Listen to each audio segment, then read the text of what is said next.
Akkam fedhen dubbadhaame akkam fedhen haasa'u. Jalamitiya maayen jedhee lammii maan dhaggeeffanne. Saree guddisu osoon basoo guddise. Aduunni baansin cinkuu kiluu sitti roorrisu. Aduulla guddisu osoon goota guddise. Turituu sitti roorrisu. Ammaan gowwaa guddisu osoon hayyuu guddise. Keetootaan sitti roorrisu.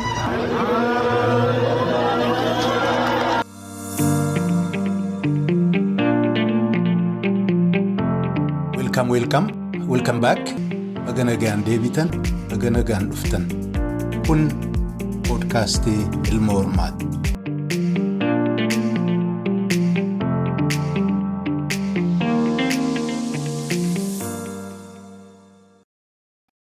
Ashama hordoftoota podcastii Ilma Hormaa akkam ooltan, akkam bultan, akkam jirtu, nagaadhaa fayyaadhaa jajjabaattu. Egaa kurfii duraa darbe keessatti jaallatoomsaan qabsoo bilisummaa Oromiyaa Haramaayaa takkaa'ummaa Kombolcharraa kaasee hamma 1990 takkaatti waan qabsoo keessa turee fi haala jaarmiyaan dhaabnee qabsaa'onni uummanni illee tunafi rakkoo keessa dabarfatan qabsoo gaggeeffamee fi gufuu isaan mudatee injifannoo argatan maraa'uun qoddatee egaa as geenye.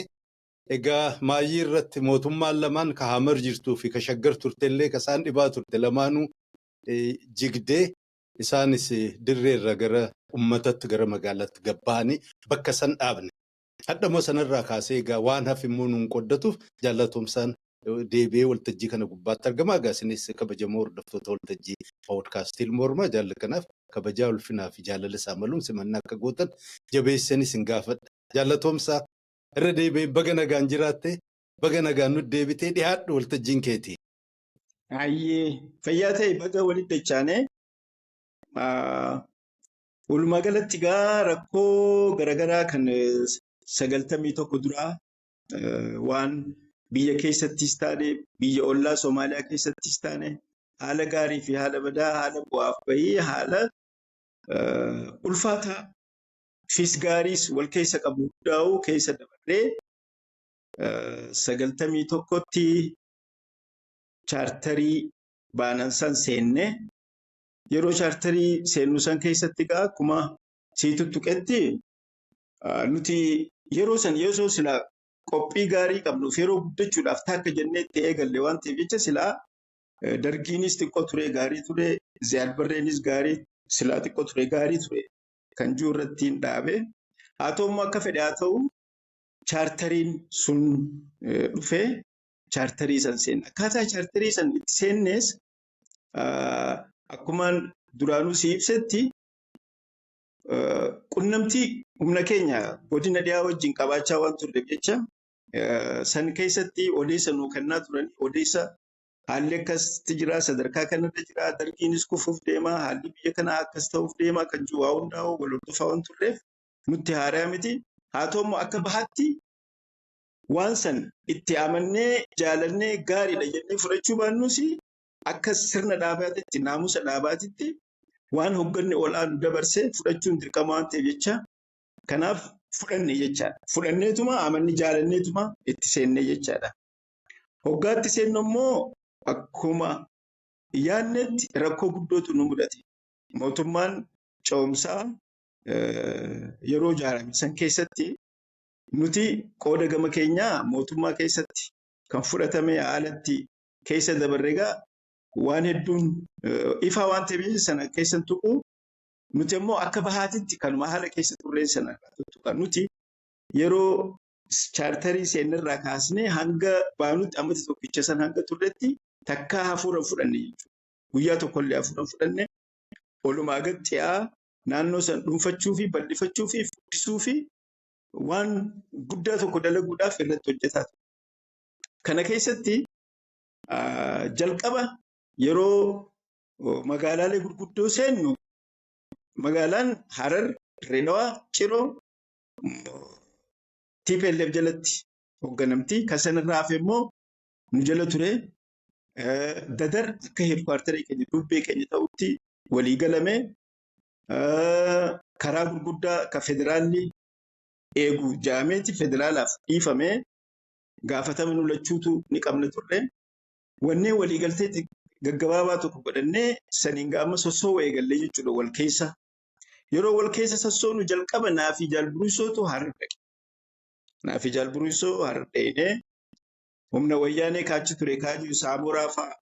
Baacaanis achi ture jeneraal Baacaanis jeneraal Saamoraa fi Baacaan yeroo sanatti gaa wanni jeneraalummaa fi wanneen akkasii hin turre Saara Makoonnin isaan kan fi namoota biraa Hararitti agarree isaanii wajjinis wal barree waliin dubbannee akkaataa fuuldura ittiin waliin naannoo kana itti toonnu ittiin waliin hojjennu irratti walii galtee tokko goonee haala bareedaadhaan addaan deemnee hoggaa walgahii sanarraa baanu manguddoon keenya kan naannoo san turan hedduun nu dura bakka magaalaa Harar san keessatti wal ga'anii turanii walgahii sanarratti mul'is gadaatis isaan bira ture. Walgahii sanarratti nu yaaman hoggaa nu yaaman kunoo mul'is gadaa isaanii wajjin jira. Amma gaa akeekni manguddoo sanii maali? Kan wayyaanee agarre mootummaan gartee dhimma ce'umsaa ijaaramutti jira. Nuti ammoo Oromoon as keessatti qoonni keenya maali? Akkam ta'uu qabaa qacuu manguddoo yaaddoo waan qabaachaa turanii wal ga'anii marachaa turanii kan humna iflootiis yaaddoo ture. Kanaaf isaan waa'ee ifloo sanas firraa fixannuu fi ABO fi ifloo walitti araarsuu. Fuuldura hegereen Oromoo akkam ta'uu qabaa qacuu nu dura isaan ilaaluu achitti wal mammarachaa turanii walgahii sanarratti affeeramnee naafi jaalburuusoos ta'inne hoggaa dhaynu manguddoodhaa wajjin akka gaariitti wal simannee waliin gammannee baga warri facaanee waliin deebinee waliin jennee teenya hedduu gammachuu guddaa ture. Mul'is gadaatis achi ture jechaadha. Achi wal agarree gaa wal hammannee yeroo Somaalee Hargeysaa turanii ol deeman akka baqaan biyya keessatti gaa hoggaa ol deebi'an haala tuttulee sanas jaalburuusa fa'aa wajjin waliin kaasanii tattabatanii eega waliin haasawanii gaasan booda kophaa baanee nuufis nu sadeen naafi jaalburuusoo fi mul'is gadaa nu sadeen kophaa baanee manguddoo isinitti deebina jenneeni kophaa baanee waliin haasawinne amma mul'is gadaa yaada haaree nutti fide nuti akka iflootitti waliin haasawinaa kan jiru yaada ture daa'imni waa'ee ifloo firraa dhiisee ani dhaabuma kiyya akka duraan ittiin deebi'aa saniin barbaadu kanaaf ani kanaafin isin qunnamuu barbaade jennuti immoo akka jennaan rifannee waan jennu sollaalee naafi jaalburuusi maal kun haji eega akkas ta'e nuti gabaabatti wanni ammaan tana haasofnu asitti hin jiru waliin galleeti waliin bakka teenya dheenyee waliin haasofnu tan teenyaati ta manguddoo tana waliin fudhannu jennee nu sadeen manguddoo itti deebinee akkasitti manguddoo wajjin mari'annee gaa fuuldura hegereen Oromoo maal ta'uu akka qabu haala nu mudatuuf taa'u irratti qophii akkam akka godhuu qabnu wal mari'annee manguddoonis gammachuun addaan baanee manguddoon ammoo guddoo dhaabbatte isin ifloo fi ABO jettanii wal loluun qabdan. Lolli kun dhaabbachuu qaba. Walitti waa hundaa'u isin araarsinaa dubbii kana fixuu qabna jedha. Tateenyaa isinitti dhiifnee isinis dhaqaa kunoo jaarraafaas dubbisaa nutis kunoo harkadha jenneeni ka gama keenya itti himnee akkasitti haala bareedaadhaan nuti bakka teenya deebinee Mul'isiin achumaan karaa Finfinneetitti waajjira Finfinnee jiru keenya guddaa heedkwaartarii keenya guddaa Gullalleetti erginee jechaadha. Inni achumaan hoogganummaa dhaabaa kan duraan isaatti deebi'ee gaa qabsoo isaatti deebi'ee jechuudha. Tasaa kan dhumate jechuudha. Kan manguddoo gaa sanboodaan dhaabota lameen kana walitti araarsuudhaaf hedduu tattaafata. Hin milkooyne gabaabatti. Wanni milkaa'uu dhabameef guddaan akkumaan jalqaba kaasuu barbaade hoogganni lameen kun wal amanuu dadhabdu. Wal amantiin hin jirtu. Akka dhaaba tokko kaayoo tokkootitti miseensota yookaanis hogganoota yookaanis qabsaa'ota akeeka tokko qabutti waliin ilaalamu jechaadha. Wal shakkiinii fi wal amantiin waan amantii dhabuun wal jibbitu waan jiruuf rakkoo guddoo ture. Kan sangaa ittiin milkooyne akkasumatti hanga dhumaatti deemee san keessatti chaartara keessatti illee waanuma hin taane walirratti hojjennee lolli itti hufee nuufee filoo jidduu dhaabbachuu didee jechaadha. Sanii kan wayyaanee wajjinis gaa guyyuu lola, guyyuu yaa'idha, guyyuu rakkoodha. Kana keessattis hoggaa xiqqoo wayyooyinee achi keessatti turree haalaa fi amala isaanis barru amma naafi jalburisoo dirree dhawaa uummata keenya dubbisuudhaaf naannoo san dhayine yeroo san hoggaa dhayinuu uummanni naannoo sanii yeroo san gabaabatti Sodeepaa Somaalee Dimokiraatik Paartii kan jiru kan gartee amma naannoon Somaalee qabdu kun hin ijaaramne gaafas wuliidha ijaaramuuf deeman isaan OPDO Somaalee hin turre jecha. Kanaaf yeroo san mootummaa warri Mallasfaan Abdulmajid Hussein fa'aa warreen gartee ala jiran kan xiqqoo waa'ee Itoophiyaa babbeekan Somaalee barbaadanii biyyatti yaammachaa jira. Malee yeroo san wanni Sodeepaa jedhamu wanni jaarmee Somaalee jedhamu tokkollee nu hin turre. Kanaaf dirree dhawaa yeroo dheenutti ammas achitti Saamoraa fa'aa warreen wayyaa hogganoota wayyaanee naannoo sanitti jiranii wajjin wal agarree yeroo san haala gaarii qunnamtii bareedaa qabaachaa ture jechaadha. Kanarratti waliin teenyee haasoynee mana masaraa mootummaa kan dirree dhawaa isaan keessa turanii achi dheenee yeroo waliin haasoynuu waa'een dirree dhawaa edaanuu Somaalonni dirree dhawaan teenyaa dirree dhawaan tuni kunoo lafti keenya kanaa nutis biyya kana keessatti lafti keenya kanaa seenaan keenya akkas ijaaree Somaalota kanatti himanii jechaadha. Achirratti gaafa nu teenyee waliin warreen hogganoota wayyaanee wajjin tatteenyaa haasofnu isaan kana nutti kaasan waa'een dirree dhawaa kun akkamiidha? Waa'een dirree dhawaa maal gaaffii qaba? Ka Oromooti, magaalaa guddoo Afran Qallooti, lafa teenyaa kun gaaffii maal qaba? Isin hin beeytanii nurraa baraa. Isin barsiifnaa, isinitti himnaa. Kanaaf waan hin beeyne keessa seentanii dubbii hin balleessinaa. Dubbiin jiru kana dachiin Oromooti. Kan irra jirus Oromoodha. Sababa uummanni biraa akka fedhe jiraachuu ni danda'a haala fedhe dhufeeti. Kanarratti ammoo gaaffiin hin jiru. Jenneeni sanarratti kaafnee dubbannee kanarratti jecha hamaa walitti deddeebisaa ture. Wayyaanota wajjin hogganoota Saamoraa. Kanarratti isaan akkamitti kun ta'a nuun mormuu barbaadu akkamitti kun ta'a kun uummanni Somaalees as keessa jiranii akkasii waan akkanaa yeroo jaan keessatti nin yaadadhaa jaalburisoo aaree baranii biyya abbaa kiyyaatiin irraan taa'ee isinitti haasa'u jira. Biyya abbaa kiyyaarra taa'eetiin isin dubbachuu jira. Isin ammoo biyya abbaa kiyyaarratti dhuftanii waa'ee lafa abbaa kiyyaa akkamitti natti himuu dandeessanii? Nutu isinitti hima malee isin nutti hin himtanii. Kajjuu afaan walitti oowwanii sanarratti Saamoraa fi Burisoo fa'aa walitti ka'anii loluudha. Wallu harkumaan bas wal seenuu malee homaan hafne sanumaan gaammaa addaa wal qabnee nummaa manguddummaas wal jidduutti taanee qabbaneessine walgahii sanarratti gaa osoo waliin galiin walitti aaruudhaan adda deemne sababa kanaan jaalburisoo akka hidhaa akkan sossoone godhanii jechaadha. Anammoo dirqama waan silaa raawwannu waan qabnu jecha nuti waan goonu ni jira. Hundi keenya asitti nafnu deemnee akkasitti deemnee inni achitti nu bira hafee achirraa kaatee jechuun amma wal dhabbiin gurguddoon amma gaanuu fi wayyaanee jidduus wal ta'uu dhabuu wal hubannoota wal qixa qabaachuu dhabuun achirraa kaatee haala saniin dirree dhawaan sababa Somaalonni yeroo san keessatti hogganoota Somaalee olola kijibaatii fi seenaa kijibaatii fi waan naannoo san irratti waan hin taane isaanitti himuudhaan isaan keessa wayyaaneen akka malee hubattu godhamee jechaadha. Kanaan haalli dirree dhawaa akkas ta'e osoo jiru waa'ee magaalaa Harariis ka'ee jechuudha. Magaalaa Harariis akkasumatti yeroo san keessatti falmii duruu warreen nuti Harariidha fi injuu aadaroonni mootummaa Mallasfaatti himatanii lafti kuni lafa keenyaa seenaa dheeraa irraa qabnaa.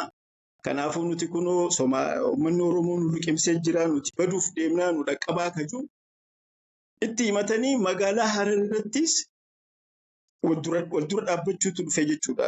ABO fi wayyaaneen nufi amma wayyaaneen kanarrattis wal dhabuu dhufe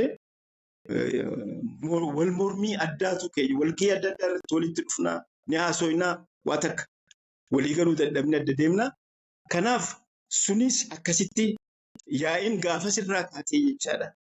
Walgahii boodarra godhame irratti karaa OPDOtiin Hasan Alii faan, Muhammad Yusuf faan warreen gartee Opiidoo bakka bu'anii dhufan waa'ee kanaa akkatti finnuutu beeka. Kanaaf waa'ee Harariitis kophatti ilaallee waa'ee isaanii murteessinaa kan jiru dhaabbii yeruma isaan fudhatanii jechaadha Hasan Alii faanis. Nuti ammoo lafti kun lafa Oromooti. Lafa abbaan Oromoo ta'uusaa hubannee lafa kanarratti yaa'ii biraa yoo nutti kaasuu baattan gaariidhaa kan jiruun itti himnee isaan ammoo fudhachuu danda'aniinis adda baanee jechaadha. Kan sadaffaa magaalaa Jijjigaati. Magaalaan Jijjigaa magaalaa jaarsooti. Naannoon sun jaarsoo qubata. Maqaan isiituu Jijjiga jechuun dachiituu Jijjiga jechuudha naannoo sana. Maqaan lafuma waan naannoo san ta'u irraa obaafameef. Sababa saniif nuti achi keessaa waajjira qabna. Waajjira banannee lafti kun keenyaa ka Oromootii kan jiru.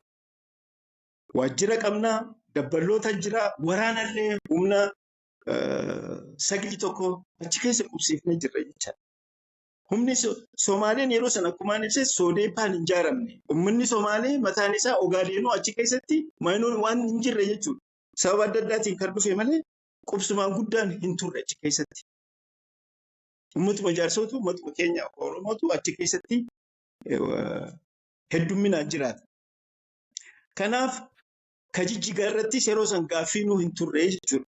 Boodarra immoo eega Soodeepaa jaarmoonni gartee warreen Abdulmajiitii fi namoonni adda addaa jajjaaramanii dhufan booda waa'een kanaa ammaan tanagaa jabaachaa dhufee waa'ee Somaalee, waa'ee Jijjigaa akkam goonaa kan jiru mariin tokko magaalaa Hararitti waliin ta'e taa'ame jechaadha. Walgahii sanarratti wanni godhame maali? Somaaleen amma fakkeenyaaf ONLF sagantaa siyaasaa akka qabu irratti magaalaan guddoon keenya gooteedha jee barreeffatee jiru. Ifatti kaa'atee jiru. Isaanii wajjin akka gaarii wal beeknaa, akka gaariitti ol quba qabna. Magaalaan guddoon keenya gooteedha jaanii barreeffatanii jiran. Haa ta'u immoo ammaan tana ONLFis xiqqoo humna godhachaa babbajanachaa hoggaa dhufan, waa hunda keessa baraa hoggaa dhufan, warreen Abdulmajiid faanii Huseenii fi kunis dhufanii gaama waa'ee Somaalee kan ijaarutti yeroo seenan keessatti isaanii amma ifjajjaaraa jiru kanatti mee waa'een Jijjigaa waa'een Somaalee akkam taa'aa akka jirutti walgahiin tokko magaalaa Hararitti godha. Magaalaa Harar sanatti walgahii maashii goonee adda baane san booda walitti hin deebine maal jedhame tokko waa'een magaalaa Harar killilis ta'uu hin dandeessu. Killilii ka ta'u yoo xiqqaate nama 100,000 qabaachuu qabdaa jaahee akka sirnaatti jechuudha. Kanaaf killilii ta'uu hin dandeessu. Kanaaf isiin malli tokko godhamuu qabaa kan jiru mormiin sun egaa kaanaan itti jabaannaan maal godhanii hayyee kuni fuulduratti mootummaan murtiitti haa kennu kajuutti dhiifame jechaadha. Kan magaalaa Jijjigaa ka'e kan magaalaa Jijjigaa gabaabatti yeroo sanatti Somaaloonnis hin haalle amananii ammatti magaalaan godee bishaan qabdu, karaan qabdu, ifaan qabdu, infraastiraakcharii gadii kana waan jaamu kana waan hin qabneef fagoos waan taateef jecha hanga magaalaa sanitti waan kana tolfannu akka ergisatti magaalaa Jijjigaa tana nuu kanna yeroodhaaf itti fayyadamu jaa. Egaa amantanii sanii hanga gartee waan san godhanitti gaa rakkoo sun maatii mitii kajuu namni hubannoota akkasii qabaachaa ture jechaadha. Kanaaf sunis hanga yerootiin daame booddee Hasan Aliifaan karaa keenyaan osoo hin taane karaa Wayyaaneetii fi karaa Opiidiyootiin wanni sun akka murtaa'uuf tahee jechaadha. Sanii kun kanaan obboo akkas ta'u karaa keenya immoo nuufi Wayyaanee jidduutti haalli guyyuma guyyaan jabaachaa bahaa keessatti jechaadha. Lolli hammaachuun yeroo dhufu keessatti dubbiin nuufi Wayyaanee jidduutu hammaachaa deemti. Wayyaaneenis akkuma dhufteen saboota gartee Oromoon ta'e hunda ifitti qabu tooftaa godhatte jechaadha. Walumaa galatti waan Oromoon ta'een hundi Somaaleef Wayyaaniif tumsa hundinuu ka magaalaa keessa jiru ka baadiyyaa keessa jiru ABO arguu fi dhaga'uu hin danda'a. Namoota tokko yoo ta'e namoota tokko ka gartee dantaa lafa sanii fi uummata san keessaa qabu tokko yoo ta'e malee Oromoon kophaa ba'e jechaadha.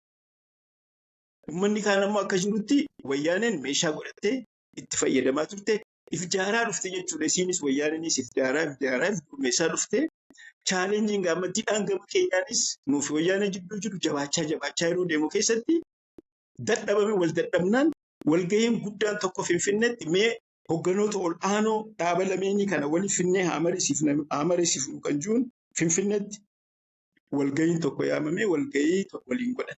Hogganoonni wayyaaneetii fi kan ABO'tis ka ABO jaalleen Coolataatu irratti argame ka gama isaaniitiin ammoo Mallasiitu irratti argame. Amma achirratti gaa namuutu ka'ee isin akka nuti Oromoon akka jiru gabaaba ifatti itti himame jechuudha. Warri kaabarraa dhuftan yeroo hundaa'u isin qawween deemtanii humnaan nu bulchitanii humnaan weerartootaa isinii nuti akkasitti isin beeknaa. Isin akka itti ilaaltan kun wayyeeffachuu qabdanii. Haalli kun nuuf isin jidduutti rakkoo uume yoo ta'e malee furmaatan fidu. Kanaaf lafa keenya irratti nuutu abbaadhaa. Lafa keenya nuutu akkatti bulfatu beekaa nu dhiisaa kan jiruun isaanis gama isaaniitiin nu sossoo'uu nu dhorkitanii akka feenatti keessatti deemnee sossoo'uu hin dandeenyu nuti ammoo mootummaa bakka buunee jirraa maali kan jiruun isaanis gama isaaniitiin rakkoo himatanii gama keenyaanis akkasitti itti himnee walii himnee yeroodhaaf jaamee gaammaa walii galtee tokko godhannee achirraa kaanee jechuudha. Galle namoonni waggaa galluus sanuma dubbii wanni wayyaawee tokko illee hin jiru. Waldhabbiin jabaachaa waldhabbiin yeroo jabaachaa deemtu kana keessatti immoo waa lama dagachuu hin qabnu. Tokko akkuma ammaan dura nuti rakkoo keessatti bu'aanis akka argamu waan rakkoo jirtu san keessatti waan faayidaa irraa argannu tokkos dalagachaa deemu rakkoo sanii danda'achaa deemu. Kana kaaniin mootummaa ce'umsaa keessaa ABO'n qooda fudhachuun ministeera barnootaa san keessaa sana ministeera barnootaa hoogganuun kunoo qubee har'aan tana biyya keessatti gad dhaabbatte kana gad dhaabuu dandeenye. Karaa ministeera qonnaatiinis, karaa ministeera naggadaatiinis, karaa ministeera beeksisaa qofaanii hedduun dalagini malee ministeera sadeen kanaan qooda guddaa jaallan ministeera ta'anii yeroo san dalagan hedduu qooda guddaa kan inni jedhu. Karaa saniin bu'aan sun jira. Lafarratti ammoo uummataa fi wayyaanee jidduu, waraanaa fi uummata jidduu, dabballootaa fi uummata wayyaanee jidduu rakkoo guddootu hammaachaa deemee ture jechaadha. Kanaaf ammas rakkoo kana furuuf sadarkaa dhaabota lameen qofa osoo hin ta'in mootummaan Ameerikaas warri Awurooppaas jidduu seenanii waan kana tasgabbeessuu fi laaffisuu fi karaa nagaatti deebisuudhaaf tattaaffiin tokko eegalan. Shaabiyaanis abbaatti taatee waan kanarratti amma haasa'uun inni fi mariin eegalame jechaadha. Marii eegalame kanarratti gaa waraanni keenya hanga Dirreedawaatti deemee loluu fi naannoo san walumaa galatti lolli jajjabaan gaggeeffamurraa kan ka'e manguddummaa eegalamee jechaadha. Nuuf amma wayyaanee jiruttis waan kana tokko furmaata itti godhuu qabnaa kan jiru. Furmaata itti godhuu kana keessatti gaamma mootummaa kana amma yeroo san amma jajjaamoo mootummaan kun mootummaa ce'umsaa kan walooti kan keenya kanaaf addi bilisummaa Oromoo qooda isaa beekee qooda isaatitti innis qooduma isaa fudhachuudha malee waan biraa keessa seenuu hin qabu.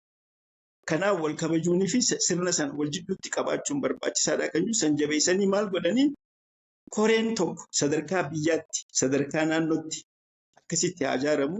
Waraanninis bilisummaa Oromoo kaampitti haa galuu kan jiru amma sanarraa dhufe jechaadha. Akkuma kana agartee yaa'ii yeroo hunda godhatu kana furmaatatti godhudha. Kanaaf yaada san warreen Ameerikaatii fi warri Shaabiyaatii fi warreen Awurooppaa jidduu seenanii yaada san fidanii dadaritti walgahiin tokko godhame jechuudha. Wayyaanee wajjin teenyee achirratti marannee waraanni bilisummaa Oromoo kiiloomeetirii 5 karaarraa fagaachuu qaba. Gaafatama kan karaa guddaa kana eeguu qabu, kan dirqama qabu, kan gaafatama qabu wayyaaneedha. Isin karaarraa kiiloomeetirii 5 fagaadha. Kaan ammoo waraanni bilisummaa Oromoo faffaca'uurra bakka takka kaampiilee garaagaraatti haa ta'uu kan jiru murtaa'ee jechaadha. Murtii san dadariitti kan godhan. Saniin murtii saniin gaamma humna keenya nutis mooraalee 3 saayitii 3 filannee nummaan filannee bakka sanitti akka galu. Murni tokko Machaaraa, murni tokko Harawaacaa, murni tokko Haallee karaa Jaarsoo san keessa bakka sadeen kanatti akka galu murtaa'e sana hojiirra akka oolchinuuf dirqamni nutti kenname bobba'an. Yeroo bobbaasan keessatti ammas Shaabiyaa Korees miseensota sadiif keessaa qabu sadarkaa biyyatti Mallasii fi Leencoo fa'aa kan keessa jiran Shaabiyaa jechuudha. Namni tokko wajjin jiru. Sadarkaa godinatti ammoo kaniin keessa jiru Luungoo Jaanni Shaabiyaa Saamoraa sadeen kana sadarkaa godinatti rakkoo gartee gama lameen dhalatte furmaata warratti godhuu jaame akkasitti ramaddiinis kenname addaan kaanee jechuudha. Amma gaa waraanni kaampitti galuu kana keessatti uummanninis miseensonninis deeggartoonnis jibbaa guddaa qaban akkamitti kaampitti galu? Kaampitti galuun barbaachisaa miti. Hin galuu. Murtiidhaan ammoo waraanni galuu qabaadha. Kanaaf waan wal faalleessu lamaatu ture jechuudha. Waraana deemnee amansiisuudhaaf rakkoo guddaa akkamitti galla? Wayyaaneen bakka takka nu qabattee nu cafaquufi, nu tumuufi, nu fixuufi, nu fixuu barbaaddan hin seenu. Ajajuma gartee murtii silaa kan nama sanu uummanninis hin fudhatu. Miseensonninis fudhachuu dida. Karaa kaaniin ammoo rakkoon nuufi wayyaanee jidduus jabaachaa deemti. Amma wanni hubatamuu qabu maali? Adda bilisummaa Oromoo kana keessatti jabeessaa humnaanis, meeshaanis, deeggarsa uummataatiinis, qabeenyaanis, dippiloomaasiinis karaa hundaanuu jabaachaa. Kun ammoo yaaddoo guddaatti ta'e jechuudha wayyaanee fi Shaabiyaatti. Kanaaf guddinni adda bilisummaa Oromoo, jabinni adda bilisummaa Oromoo waan isaan yaaddeesseef jecha tolereet gochuu hin dandeenye jechuudha adda bilisummaa obsuu fi hin dandeenye. Ajee kana hundaafuu furmaanni gaama filmaanni haa godhamuuti. Filmaata uummataatiin waan kana haa furruutti yaalame jecha rakkinuma yaa'uma kana keessa. Hayyee jaameeti koreen filmaataa tokko ijaarame. Koree filmaataa kan ijaarame sana jaalatamaa hawaasfaatu keessa ture isaan hoogganaa jechuudha.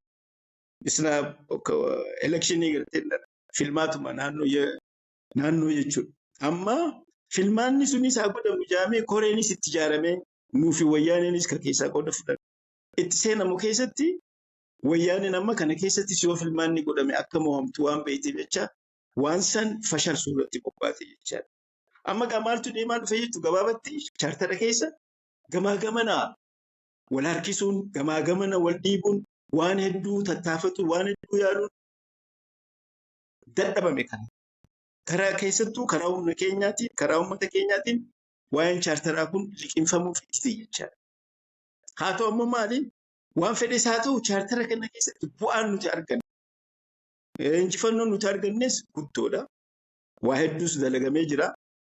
Karaa kaaniin ammoo ololli isarratti gaggeeffamus guddaadha jechaadha. Ani ammoo akka gama kiyyaatitti rakkuma san keessatti jabaannee abshaala taanee bu'aa guddaa qabsoo uummata Oromoo saniif qabsoo keenyaaf argamsiisuun sun jabina guddaa. Waa'een waraana galchuu, waraana ficcisiisuu maarree kan jedhamu sunis olola malee akkasitti kan yaadame, akkasitti hin yaadamne. Waraana ficcisiisuu miti. Waliigaltee keenya kan gartee sadarkaa nuufi ABO fi wayyaanee jidduu wayyaaneen amma mootummaadhaan nuti mootummaa keessaa qooda fudhanna malee waraanni ka qabu waraanni akka waraana mootummaa saniitti kan fudhatame addunyaanis fudhatteef waraana wayyaaneeti. Nuti achi keessatti gaafannee difeensi staff agartee difeensi staffii keessa nu galchaa jenneeti wayyaaneen diddi jechuudha. Nu didan nuti. Mee xiqqaatu achuma keessa nu galchaa qaamuma agartee mootummaa keessa akka seennullee jedhame didan. Nu qofaa ka gaafataman mootummaa kana tiksu, mootummaa kana eegu, biyya tana eegu, daangaas keessas securities hundaa'u nu qaba malee isin seenuu qabdan ijaareen nuti didan. Nuti immoo gaafa tattaaffee godha. Kanaaf maashii irratti gaa wal dadhabaa dhufuun, wal dadhabaa waliifachuun, wal dadhabaa dhufuun deemee booda sadarkaa hooggana keessattis kaan warra chaartara deeggaru, kaan ammoo warra chaartara diigu sanatti dhufame. Wal keessaa hoogaa amma ifiifuu walitti deebitee jechuudha. Oromoon ifiifuu dhaabuma keessattis rakkoon dhalattee rakkuma saniin gaamma irra guddaan haa baanu kaju hin feenu. Mootummaan wayyaaneen qoftiin dhiibuu qofa miti jechuudha. Keessaayis dhiibbaa guddaa ture jechuudha. Keessaayis wayyaaneedhaanis akkasitti gara lachuutu kan godhe malee wayyaaneen qoftiin dhiibdee chaartara keessaa nu baafne akka keeyyatti. Walumaan nuti achi keessatti silaan dhiibbannee jabaannee abshaala taanee waan san kan itti fufne yoo ta'e ani sadarkaa gartee OPDO'n qoftiin dhimma Oromoo irratti abbaatti taatu qoftiin isiin qoftiin katti haftu natti fakkaatu ture jechaadha. Kanaaf waliigalatti akka fedhaa ta'u maayyii irratti dhiibbaa keessaa fi karaa wayyaaneetiinis karaa keessaatiinis taheen chaartara keessaa addi bilisummaa Oromoo baanee jedhee murteeffatee labsee hundinuu qaama eega labsame booda wayyaaneen ka barbaadu kana turte waan wayyaaneen barbaadu santu godhameef jechaadha. Waan isiin feetu santu taheefi jechaadha. Isiin gammachuudhaan fudhattee achumaan addi bilisummaa Oromoo chaartara keessaa bahee namuutu qaama gara gaaratti deebi'uu sammuu dannee jechaadha. Gaaratti deebinee qabsoo keenya ooffannaaf. Ammoo asirratti wanni beekamuu qabu maali? Chaartara keessa haa baanu dhamanii hundinuu hoggannis, miseensis, deeggaraanis hundinuu haa baanu malee chaartara sana booda waan gartee nu dhufuuf akkamitti dura dhaabbannee akkamitti waan san irra aanuu dandeenyaa kan jiru malli lafa kaa'e hin turre. Waanuma gartee miraan kakeessaan waanuma haala ture sanirraa aaruudhaan mufachuudhaan kan godhame malee itti qophaa'amee hin baane. Kanaaf amma maali? Akkuma gartee garagaraan fiinee chaartara seenne sanatti hogguu baanus fiineetuma chaartara keessaa baanee jechaadha. Sirnaan ka ba'ame tokkollee nu hin jiru. Silaa sirnaan seenanii sirnaan ba'anii bareedaa ture jechaadha. Kanaaf waa'een chaartaraatis akkasitti dhume osoo kana siin fixin dura wanni tokko wanni osoo inni bira dabruun feene maali? Loloota gartee bahaa keessatti gaggeeffamaa turan keessatti wayyaaneen hedduu miidhamte. Humna dargii cabsee dhufe. Humna gartee iftuulaa eenyutu nu gahaa? Nuti gartee lolaaf warra dhalate. Kajuu waraanni bilisummaa Oromooti wajjin falmaa godhame keessatti hedduun isaanii wareegamu. Ani yoon guddisuu baadhee humni gartee isiin itti abdattu, warra jaalattu, warra kabajju, warra qabsaa'ota jajjabaa jedhamu hedduu dhaban wayyaaneen achi keessatti. Aarii guddaa qaban jechuu kan irratti. Tilmaamaan toora nama 2,000 hanga 4 tilmaamama. Kan wayyaaneen achi keessatti dhabde. Jajjabaa jechuun warra gartee kwaalitii warra isiin itti abdattu. Waraana dargii ittiin cabsite warra jajjabaa bahaa keessatti lola godhameen dhabdee namoota tokko keessattuu kan irraa hafuu dadhabdee manguddommaadhaan nu gaafattee mee abalufaa yoo jiraatan yoo lubbuun jiraatan rabbi sodaadhaan nu kenna. Nutis waan feene isinii goona. Jaaniifaa nu gaafatanii nuti ammoo namoota achitti lola godhamu keessatti abaluu kanaa abaluu sanii waan hin beekneef jecha beekuu hin dandeenye jechuudha. Ammoo isaan hedduu kan irraa booyan kan irraa hafuu dadhaban namoota hedduutu akkasitti irraa wareegama. Maayii irratti ilaalammaa dhuma irratti yeroo chaartaraa bahuudhaaf nuti dhiyaannu san keessatti lolli jajjabaa gaggeeffamu. Lola san keessattuu qobboo fi gaarra mul'ata. Kurfaa callee guroo naannoo sanitti lola hamaatu wayyaanee. Kan qobboo humni buttaa cibiraa humni buttaa ol ta'e kan naannoo san qubatee jiru akka guutuutti barbadaa'e tokko sana dhumatanii jechuudha wayyaanee lafa achirratti. Waraanni keenya lolee balleessa jechuudha. Kan naannoo gaara mul'ataa keessa ture kurfaa calleetii fi guroo keessa tures marfamee siijii baanan san gartee wanni seenuu wanni bahuu hin jiru. Hidhamanii ta'an helikopteraan meeshaan lolaan raashin wanni hundinuu dhufaaf marfamanii jechuudha. Bakka hundatti egaa waraanni wayyaan rakkoo hamaa keessa ture. Madoo isaanii baafachuu hin danda'an. Sossoosuu hin danda'an. Baay'if duuba dabarsuu hin danda'an. Bakka hunda rakkoo keessa waan turaniif jecha sababa saniif Siyyi Abrahaa yeroo isaan difeensi ministirii isaanii ture ministeera ittisaa. Achirraa ka'ee helikopteraan naannoo bakka lolli gartee itti jajjabaate kana dhufee isaan kana waraana isaanii kana dubbisaa ture jechaadha. Waraanni isaanii kan inni dubbisu kun hundinuu kan irra deemee ilaalu kun hundinuu kaan madoo, kaan miilaa cabu, kaan harkaa cabu, kaan akka malee ta'a. Isaan kan hundinuu ogguu arguu hedduu itti dhaga'ame waraanni isaaniitis siyyee maaliif as nu fiddan nuti? Nu ficcisiisuu fi as nu fiddanii biyya teenya nu galchaa. Loluun barbaada hamilee isaanii tuqamee jechuudha wayyaanee. Waraanni wayyaanee. Kanaaf hedduun isaanii hamilee tuqamee walumaa galattuu haala hamaa haala badaa keessa. Sababa sanirraan isaan kana eegaa argee booda guyyuma san Finfinneetti galee helikopteraan Siyyeen ibsa TV Itoophiyaa irratti ibsa kanneen jechaadha. Aaree nuti lola እኛ ጦርነት መስራት እንችላለን። በጦርነት ከሆነ ማንም አያሸንፈን። ኑቲ ወረ ሎላ ኡሙ yoo karaa lolaatiin ta'e abbaa fedhe uumuu dandeenya. Jeeti aariidhaan achirratti miidiyaa sanarratti bahee ibsa san kenne jechaadha. Kun egaa maal agarsiisa? Abdii kutachuu wayyaaneen takkaa abaa'oo asii takkaa ofirraa nuti lameen gargar baanu malee waliin jiraachuu hin dandeenyu. Kanaaf isaanis dhiibbaa wal keessatti goggodansanii fi aarii qabansanii hamilee miseensota isaanii kan gartee ganda keessa deemu OPDO'n fa'aa deemuu hin dandeessu jechuudha. Soso'uu hin dandeessu. Isaan fa'aan soso'uu hin danda'an. Yeroo tokko bakka adda addaatti wal agarraa namoota akka Maamma Yuusuf fa'aa, Sanalii fa'aa, Baacaa fa'aa soda agarraa. Yoo nuti walgahii TPLF wanti teenye laala wayyaanee wajjin teenye yoo isaan dhufan nuti walgahii isaanii wajjin godhachuuf hin dhufne. Nuti isin wajjin godhachuuf dhufne malee jennaan Tigreedha. Haa isin haala ta'aa jira. Tigiroonni qoftii wajjin teenye haasa'aa.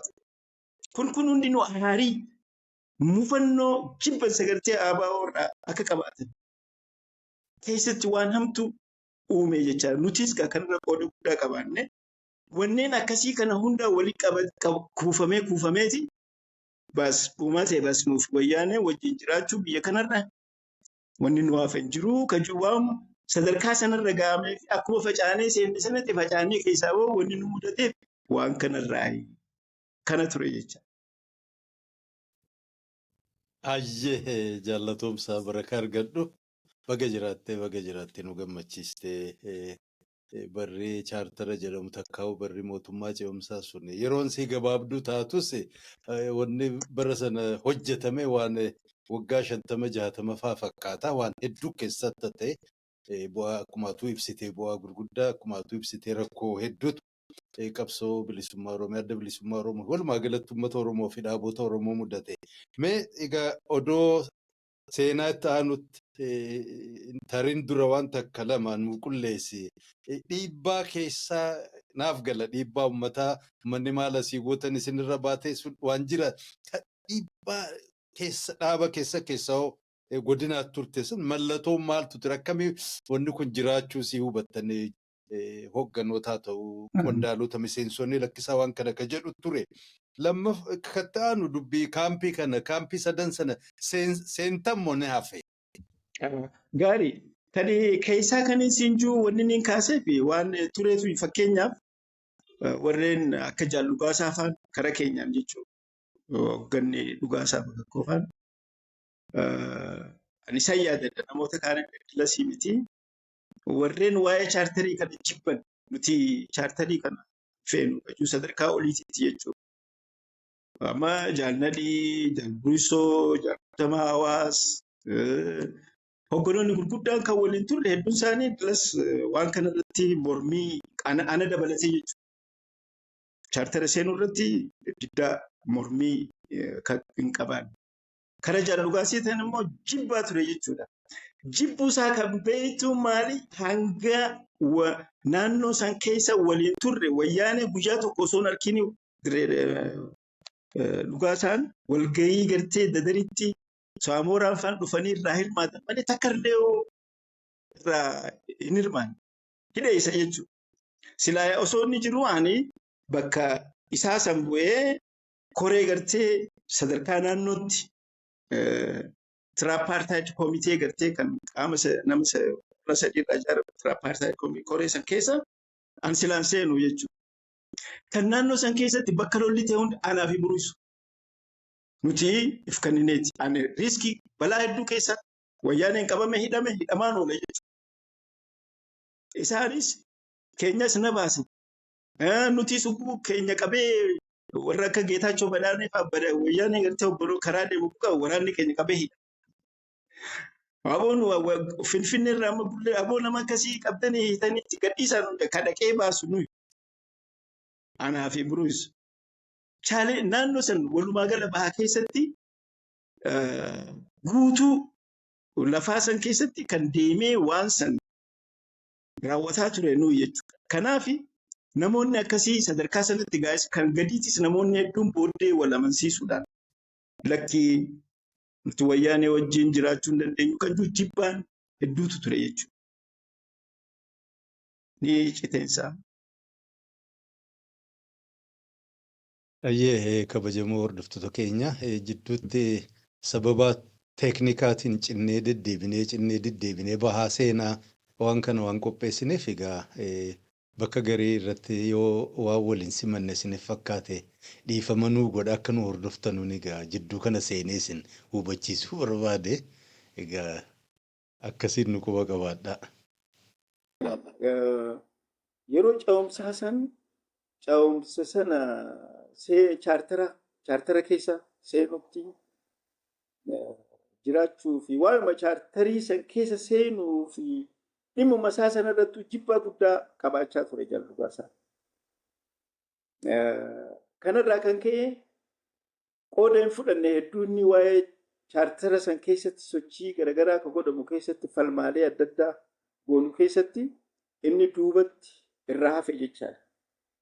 Kanaaf naafii Jaalburuusoo waan baha keessaa hedduu walii gad deemnee balaa keessatti waan hamaa keessatti walitti gartee bakka rakkoon uumamte rakkoo furuu keessatti kan deddeemaa ture numa lameen ture jechaadha.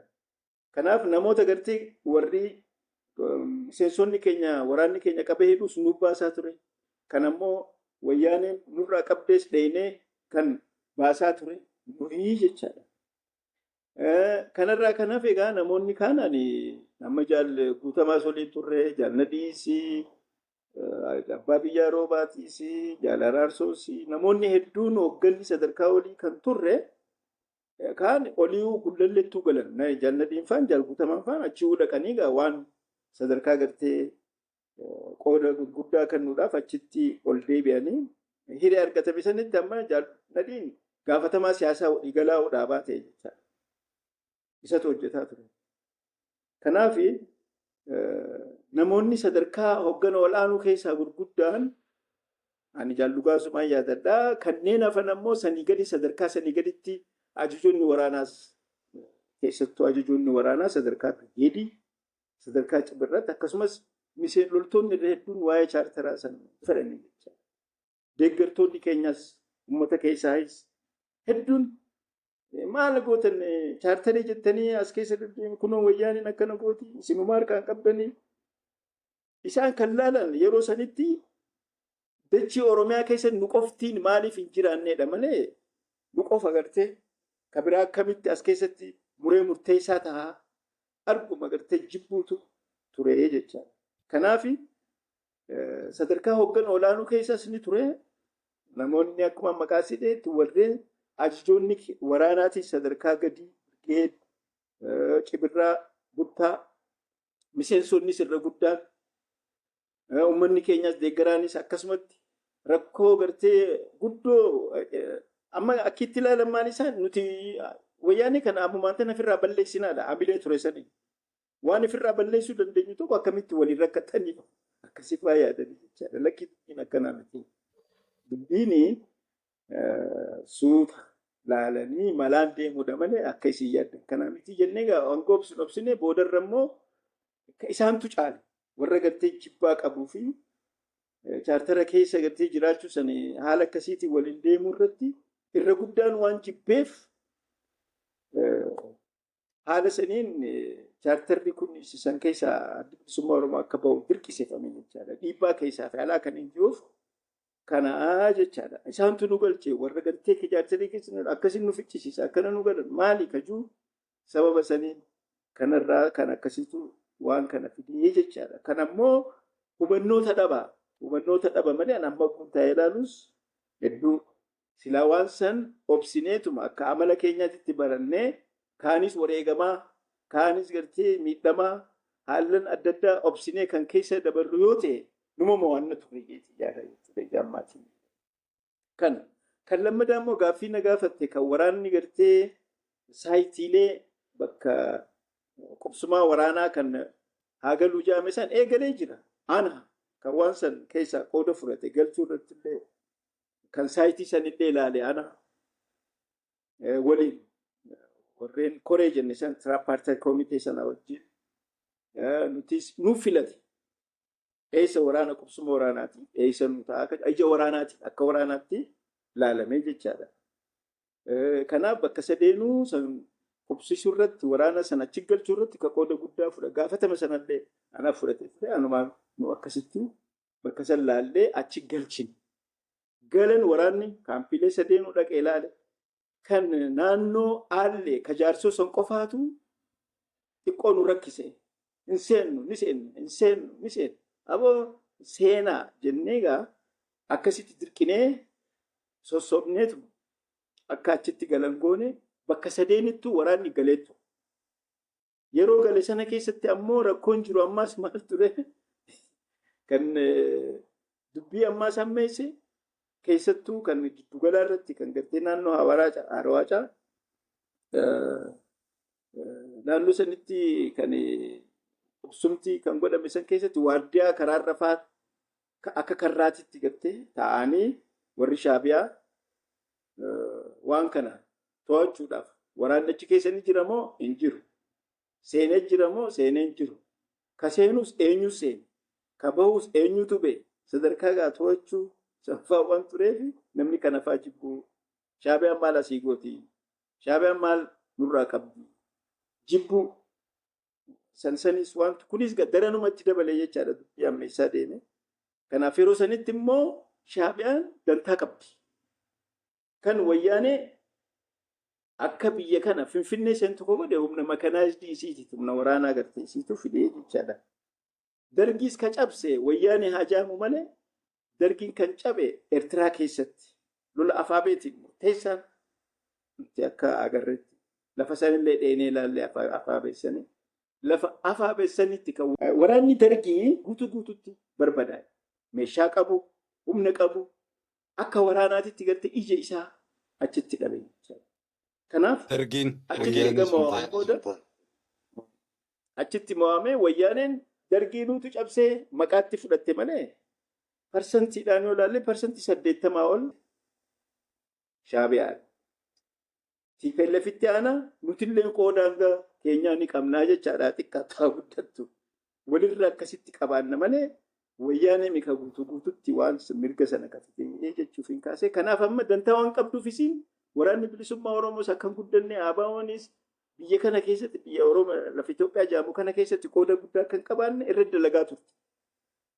Namoota si hedduu fiddee warra gartee intelligence warra security, warra tikaa, warra diinagdee, warra waraanaa, warra politikaa hunda warra jajjabaa fiddeeti biyya tana kee wayyaanee wajjin bakka hunda bobbaafte.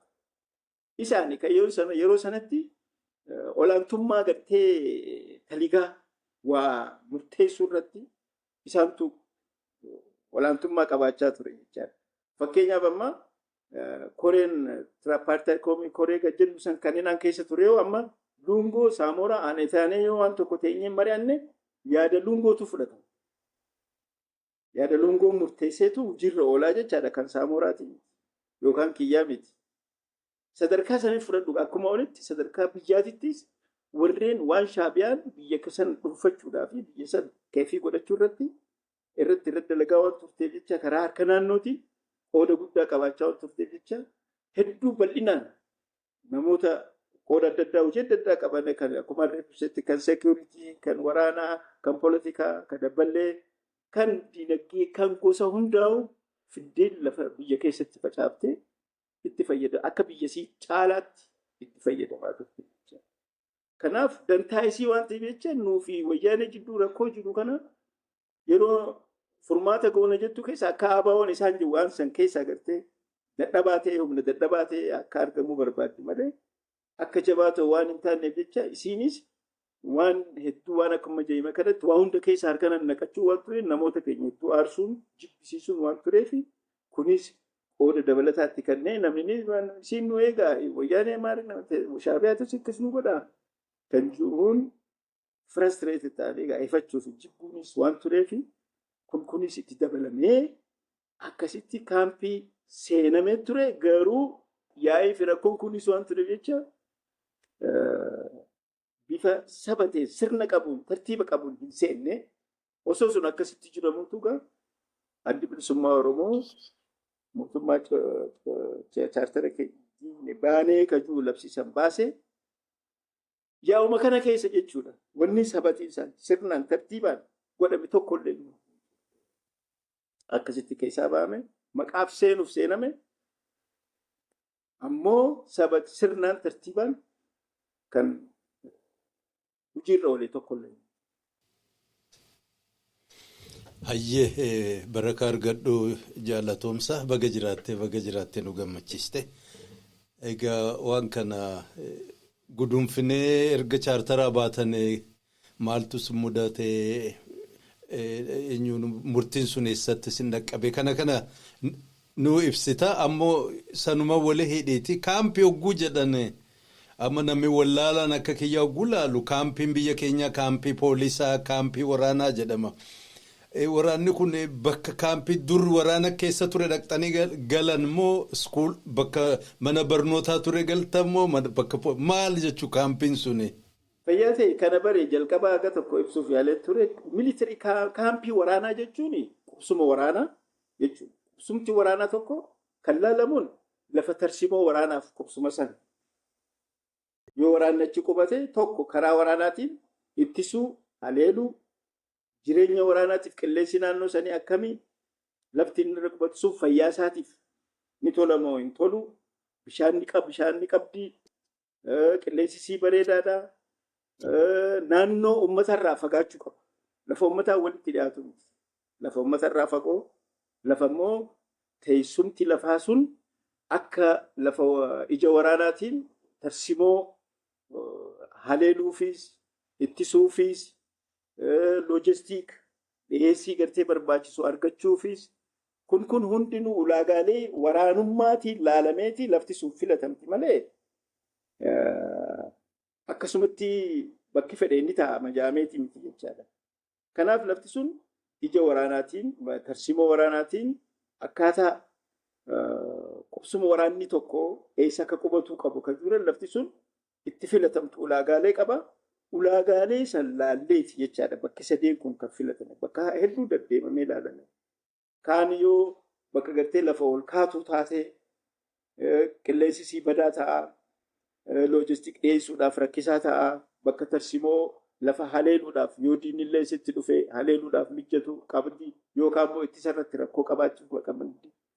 Kun hundinuu kan guuttu kana hundaa'u haleeluufis ittisuufis jiraachuufis qilleensisii naannoon sun jireenya fayyaa waraana saniitiif miseensota saniitiif illee hagamta akka gaarii dhiyeessiidhaafis qunnamtiidhaan waa hundaafuu hagamta akka ulaagaalee san guutti jechuudhaan akkasiin laalameeti kan lafti sun filatamtu malee kana alatti yoo ta'e qubsuma waraanaatiin kaampii waraanaa ta'uu sallaalleeti kan bakki kun sun filatamee ture. Kanaafi bakki amma saayitiin nuti Harargee keessa bakka sadeen filanne suni amma bagana deebineewi 5,500 loltoota kutaa waraanaa 2 yookaan kutaa waraanaa fi geettu yoo xiqqaate nama 5,000 ka fuudhuu danda'u. Heddummina namaa kan gaammaa humni kuni humnoota garteef keessatti kan adda addaa jaarmoota adda addaa hunda caasaa isaa jaarmee isaa guutuu kan dhiyeessiitii fi kan siyaasa waan hundaa'u keef keessaa qabu akka ta'utti kan gurmaa'e jechuun waraanni sun kaachi qubatu sun waa hundaafis qaba jechaadha. Sirni inni qaama olaanii wajjin wal qunnamtus qunnamtiin isaatis tolfamee fi wanni hundi guutamee fi yoo xiqqaate nama 5,500 akka fuudhuuf fakkeenya amma sadeen gaa 15,000 jechuudha. Kaampiilee sadeen san keessatti. Kanarraa kan hafe immoo bakkoota garaagaraa hunda keessatti waajjiraalee keenya keessatti bakka hedduutti faca'eetuma ture. Kan filame gaa nuti amma humna kan beeksifnees warra Ameerikaas gartee warra manguddoota hedduu jiran 15,000 jenne. 5,500 akka jenne sani. Warreen ammoo kanarraa kan hafan hedduun kan lakkoofsiin beekame waajjiraalee keenya bakka adda addaa jiran qubsuma keenya kan duubee warra loojistikii wajjin warra dabballee wajjin hawwisoo wajjin hawwisoo caffee gadaa waliin hojiilee adda addaatiif kanneen uummata keessatti bobba'anii jiran hundi kun amma qaama dhaabaati miseensota dhaabaati humna waraanaati humna waraanaa keessatti warra lakkaa'amu kun hundinis alatti hafee alatti faca'ee naafee ture jechaadha. Lakkoofsi isaan keessa hin galu. San birattis kan godhamee ture suni ofishaal sirnaalillee kan godhame miti humnoota gartee jajjabaa akka jajjabii miti naannoo baatti jajjabii jennaani. Humni jajjabii filatamee humna addaatiif dirqama addaatiif akka humna addaatitti san keessaa filamee warri bahee alatti gurmaa'es ture jechaadha. Kanaaf walii galatti gagguu dhaaltu kan qubsuma waraanaa san keessatti galee fi kan ammoo sanirraa kanaaf bakka adda addaatti faca'ee jirus hedduu lakkoofsaan kan hin beekamne bakka adda addaa hojiidhaaf jecha kan ramadamee tures ni ture jechaadha. Haa ta'u immoo qindoominni gartee waliigalaa akkuma bahaatti godhame san karaa dhiyaatiinis godhamaa ture gaanne dhageenyas. Ani egaa kan inni irraa beeku kan bahaa qofaan ibse malee bahattis bifuma saniin gaggeeffamaa ture. Kanatti qaama wanni kanaa wajjin yoon ibsee xiqqoo gaariidha jiru amma Ameerikaan dhiyeessii waraana kanaa kan loojii kan jireenyaa jechuudha anaatu danda'a raashina jettee waraana Iraaq irratti gaafa san gaafa Iraaqii fi Ameerikaa jidduutti lolli gaggeeffamaa ture san raashina achitti guurtee guddaa ture naannoo sanitti raashinni sun amma akka firra Ameerikaatti hin deebine isiniif hin kennaa jirti. Feetee dhuufidee kaampitti hanga turre san kan nyaachaa turre kan waraanni Ameerikaa Iraaq irratti duulaa ture kan gartee saamsame jechuudha kan faabrikaatti tolfame waan hundaaf keessaa qabu waan nyaata bareedaa ture mooraa sanatti mooraa qubsuma waraanaa sanatti kan achitti humni keenya itti fayyadamaa ture nyaachaa ture isa sanfaadha jechuudha.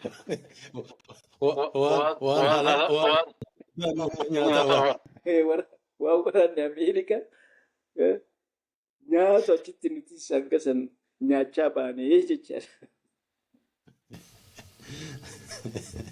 Hayyee. Egaa waan bara chaartara qulleeffanne waan beekuu mallu. Hayyee dachaan keessaa baane isinis bahan ogguus hin dhaqqabdu eessa turte ati eenyufaa waliin turtan maal murteeffatan akkamiin dirree keenya durii deebinaan sun nufte eessaan baate mee faana kee jala deemnee moo seenaa sanaa barannu. Gaarii chaartarii irraa bahuu akkumaan jee murtii gartee bakka takka hoogganni sun hoogganni keenya bilisummaa Oromoo taa'ee waliigalee koreen waajjirri siyaasaa koreen gidduu qaama dhaabni gartee silaa qabu taa'ee murteeffatee kana dibeetillee godhee wal mormeellee kana akkas ta'uu qaba kun bifa saniin miti kan godhe akkumaan si ibsan haaluma kaanis jibbaa kaanis didaa kaanis dhiibbuma gamaa gamanaa godhamuutu akka murtii sanirra ga'amu godhama. Kanaaf kana keessatti dhiifamaa jaalgalaa isaanis warra jibbu keessaa tokko chaartara seenuu sana keessatti. Kanaaf dhiibbaa hedduu inni gaayyu dureen isa. Amma warra kaaniif isa jibbuuttis rakkoo kanaatu ture jechuudha. Chaartarii isaan galuunuuf sirrii mitii warra jiru eega seenamee immoo dafnee haa baanu. Warruma yaa'ii godhe chaartarii san jaaruurraa warra chaartarii san diiguurratti tattaafatan. Sana hogganjuu kan biraa ammaas laal hedduu chaartarii san keessa turuun hedduu ulfaataadha. Hedduu hadhaawaadha. Maaltu hadhaawaa isa godha? Miseensonni keenya jajjaboon hedduu wareegamanii jiran. Fakkeenyaaf gaafatamaan waajjira Harar badhaasoo ijii. Wayyaaneen Saamoraan isaantu misiraagazii girti waajjirri isaanii ajaja bahaa ka Harar jiru keessa yaammatanii osoo hin deemin jennuun ajjeefamu. Isa malee namoonni hedduun namoonni nuti qabsoo sana keessatti gartee silaa jiraata qooda guddaa kannaa turan jajjaboon hedduutu wareegame. Karaa sana hogguu ilaaltu wayyaaneenis akka feete gartee waan feete godhaa baate. Kan naannoo keenyaatiin hima malee amma naannoo kibba bahaattis jaalgammachiis dhaabaa afaan yaamamaniiti wayyaaneen yaamteeti kan ajjeefte. Kottaa wal gahii qabna jettee. Bakka hedduutti akkas yaamtee nagaa agartee takkaa nageen hin jiru takkaa lolli hin jiru wanni jaamu waan akkasiitu ture. Takkaa lola ifa ba'e gartuu takkaammoo nagee ifa ba'e hin qabaachaa hin turre. Kanaafin hadhaawaa ture jechuudha. Kara kaaniin ammoo suggulaalte qabsoodha kun. Qabsoorra jirta falmaarra jirta. Falmaarratti ammoo hadhaawaa waan fokkota ulfaataa akkasii si caalaa usirra ammoo ka godhuu qabnu nutis malaan abshaala taanee haala hadhaawaa sanaa sunurra ga'ullee waan fedhes yoo ta'u waliin deemuudhaan jabina sana qabaachuun nurra ture. Nutis hedduu itti fayyadamne jechuu kiyya hiree gartee hanga silaa hanga hojjechuu dandeenyu san hiree arganne sanatti hin hojjenne haa ta'u ammoo hojjenne waan guddaadha waan sossoo'uu hin dandeenye waan lafa kaa'ame amma Oromiyaa caffee qubee alaabaa waliigalatti sabboonummaa Oromiyaa guutuu Oromoo guutuu biratti tokkummaa Oromoo sabboonummaan Oromoo akka dhagaa Oromoo wal barsiisu akkasitti san keessaa guddaan tokko kan hojjetame ammas maali dhiifama gaaffii kee ittiin dhufa Oromoo wal barsiisuu irratti odaa bultuu irratti wal gahii gartee Oromoon bal'aan achitti godhame suni qooda guddaa kenne waan laafutti yeroo san hoggannee bahaa taa'ee aadaa keenya ka durdeeffachuu waan dhabne ka dursan deeffachuu waan juusan bifa kamiin deeffannaa akka miree ka juusan waan tokkootu waan san fide mala san gaafa naannoo bilisoomte keessatti gaa sochiin godhamu keessatti aadaan Oromoo sirni gadaa akkanaa bakki kun akkanaa wanni sun akkasii waa hedduutu haasawamaatu keessattuu carcar keessatti immoo warreen sirna gadaatiin bulaa turan sirna gadaa gartee tiifachuudhaaf warri quba qabu warra bahaarra warra harargee kara dhiyaa warra carcariitu irra beekaa ture jechaadha. Sanaaf waa hedduu dhagahamaa ture bara akkasii abbootiin gadaa gaafas waan akkasii achitti akka dhugadan waan akka isatu nama kakaasa. Kanaaf amma san keessa gaa aadaa keenya kan dur nurraa bade kan dur gartee nurraa mootummaan cunqursaan kun nurraa balleessa deeffachuu qabnaa kan jiru wajjin yaadni kun ka'ee gaarii Oromoo kana kutaa 11 walitti qabnee asitti wal barsiifnee aadaa isaa eenyummaa isaas keessa sirna gadaa akka deeffannu sababa waatti haa ta'u kan jiruun walga'iin walitti dhufiinsi gartee Oromoo bal'aa sun akka achitti godhamu murtaa'ee jechaadha. Hogganuma godina bahaatu murteessee qophiin godhamee qophii sanarratti waan ajaa'ibaatu dalagame. Nama kutaa 11 raayyaa nafne raayyaa achirratti argama. Uummanni Oromoo raayyaa kan Walloo Silaadii hedduminaan bal'inaan dhufan. Kutaa hundirraa kutaa 11 yeroo san ja'amu kan irraa hafe tokkollee nuun turre jechaadha. Akka sadarkaa warreen gartee daangaa Oromootiin Oromiyaarra ala jiranillee hedduutu dhufe. Nama miliyoona 1 oliitu achitti wal gahe.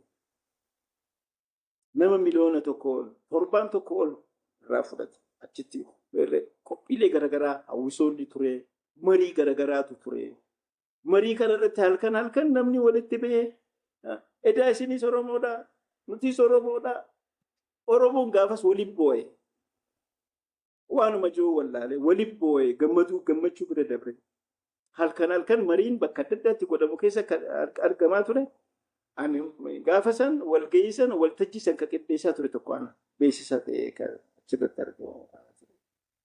San keessatti waan namni hundi boo'ee abbaa jaadhu dhugaasaa gaafa san achirratti argame ulee bokkuu ka abbaa gadaa gartee gaafas amata 100 amaarsaa amaaraa jalaa awwaalle kunoo har'aan kana baafanii jedhee akkasitti achirra walgahii sanarratti ulee yookaanis bokkuu abbaa gadaa ka amata 100 awwaalamte awwaala keessaa baasanii kunoo jaanii Dr. Fidootu achirratti argamee ture innis rabbi rahmataa godhuuf jiruudhaani isa kannee jecha amma gaasiin sun maali gadaan keenya nu deebi'eedha gadaa keenya ni deeffannaadha sunis waan guddoo tokko nama keessatti uumte haasawa warri Walloo ammas achirratti godhu warri Walloo nuti bara amata isin amma waan amata 100 lakkaawwattanii gabrummaa nuti amata 400 cafaqamaa tuumamaa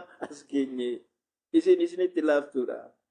Kanaaf wanni amma arganne kun kan walitti dhufuu kun nurraa baradhaa nutu amata 400 akkasitti cafaqamaa baane. Isin kaamata dhobboo kun sidii nuti amma kana booda akkuma roorroon gartee biraa gabrummaan biraa nutti hin deebine irratti haa qabsoofnuu jedhanii dhaamsa isaanii dabarfatanii jechaadha. Kanaaf wanni achitti godhame kun egaa har'aan tana gaafa gartee san booda adda bilisummaa Oromoo chaartara keessaa bahuus sirna gadaa sana deebisuuf hora Bishooftuu irratti bakkoota adda addaatitti dho'isaadhaan waa godhamaa ture.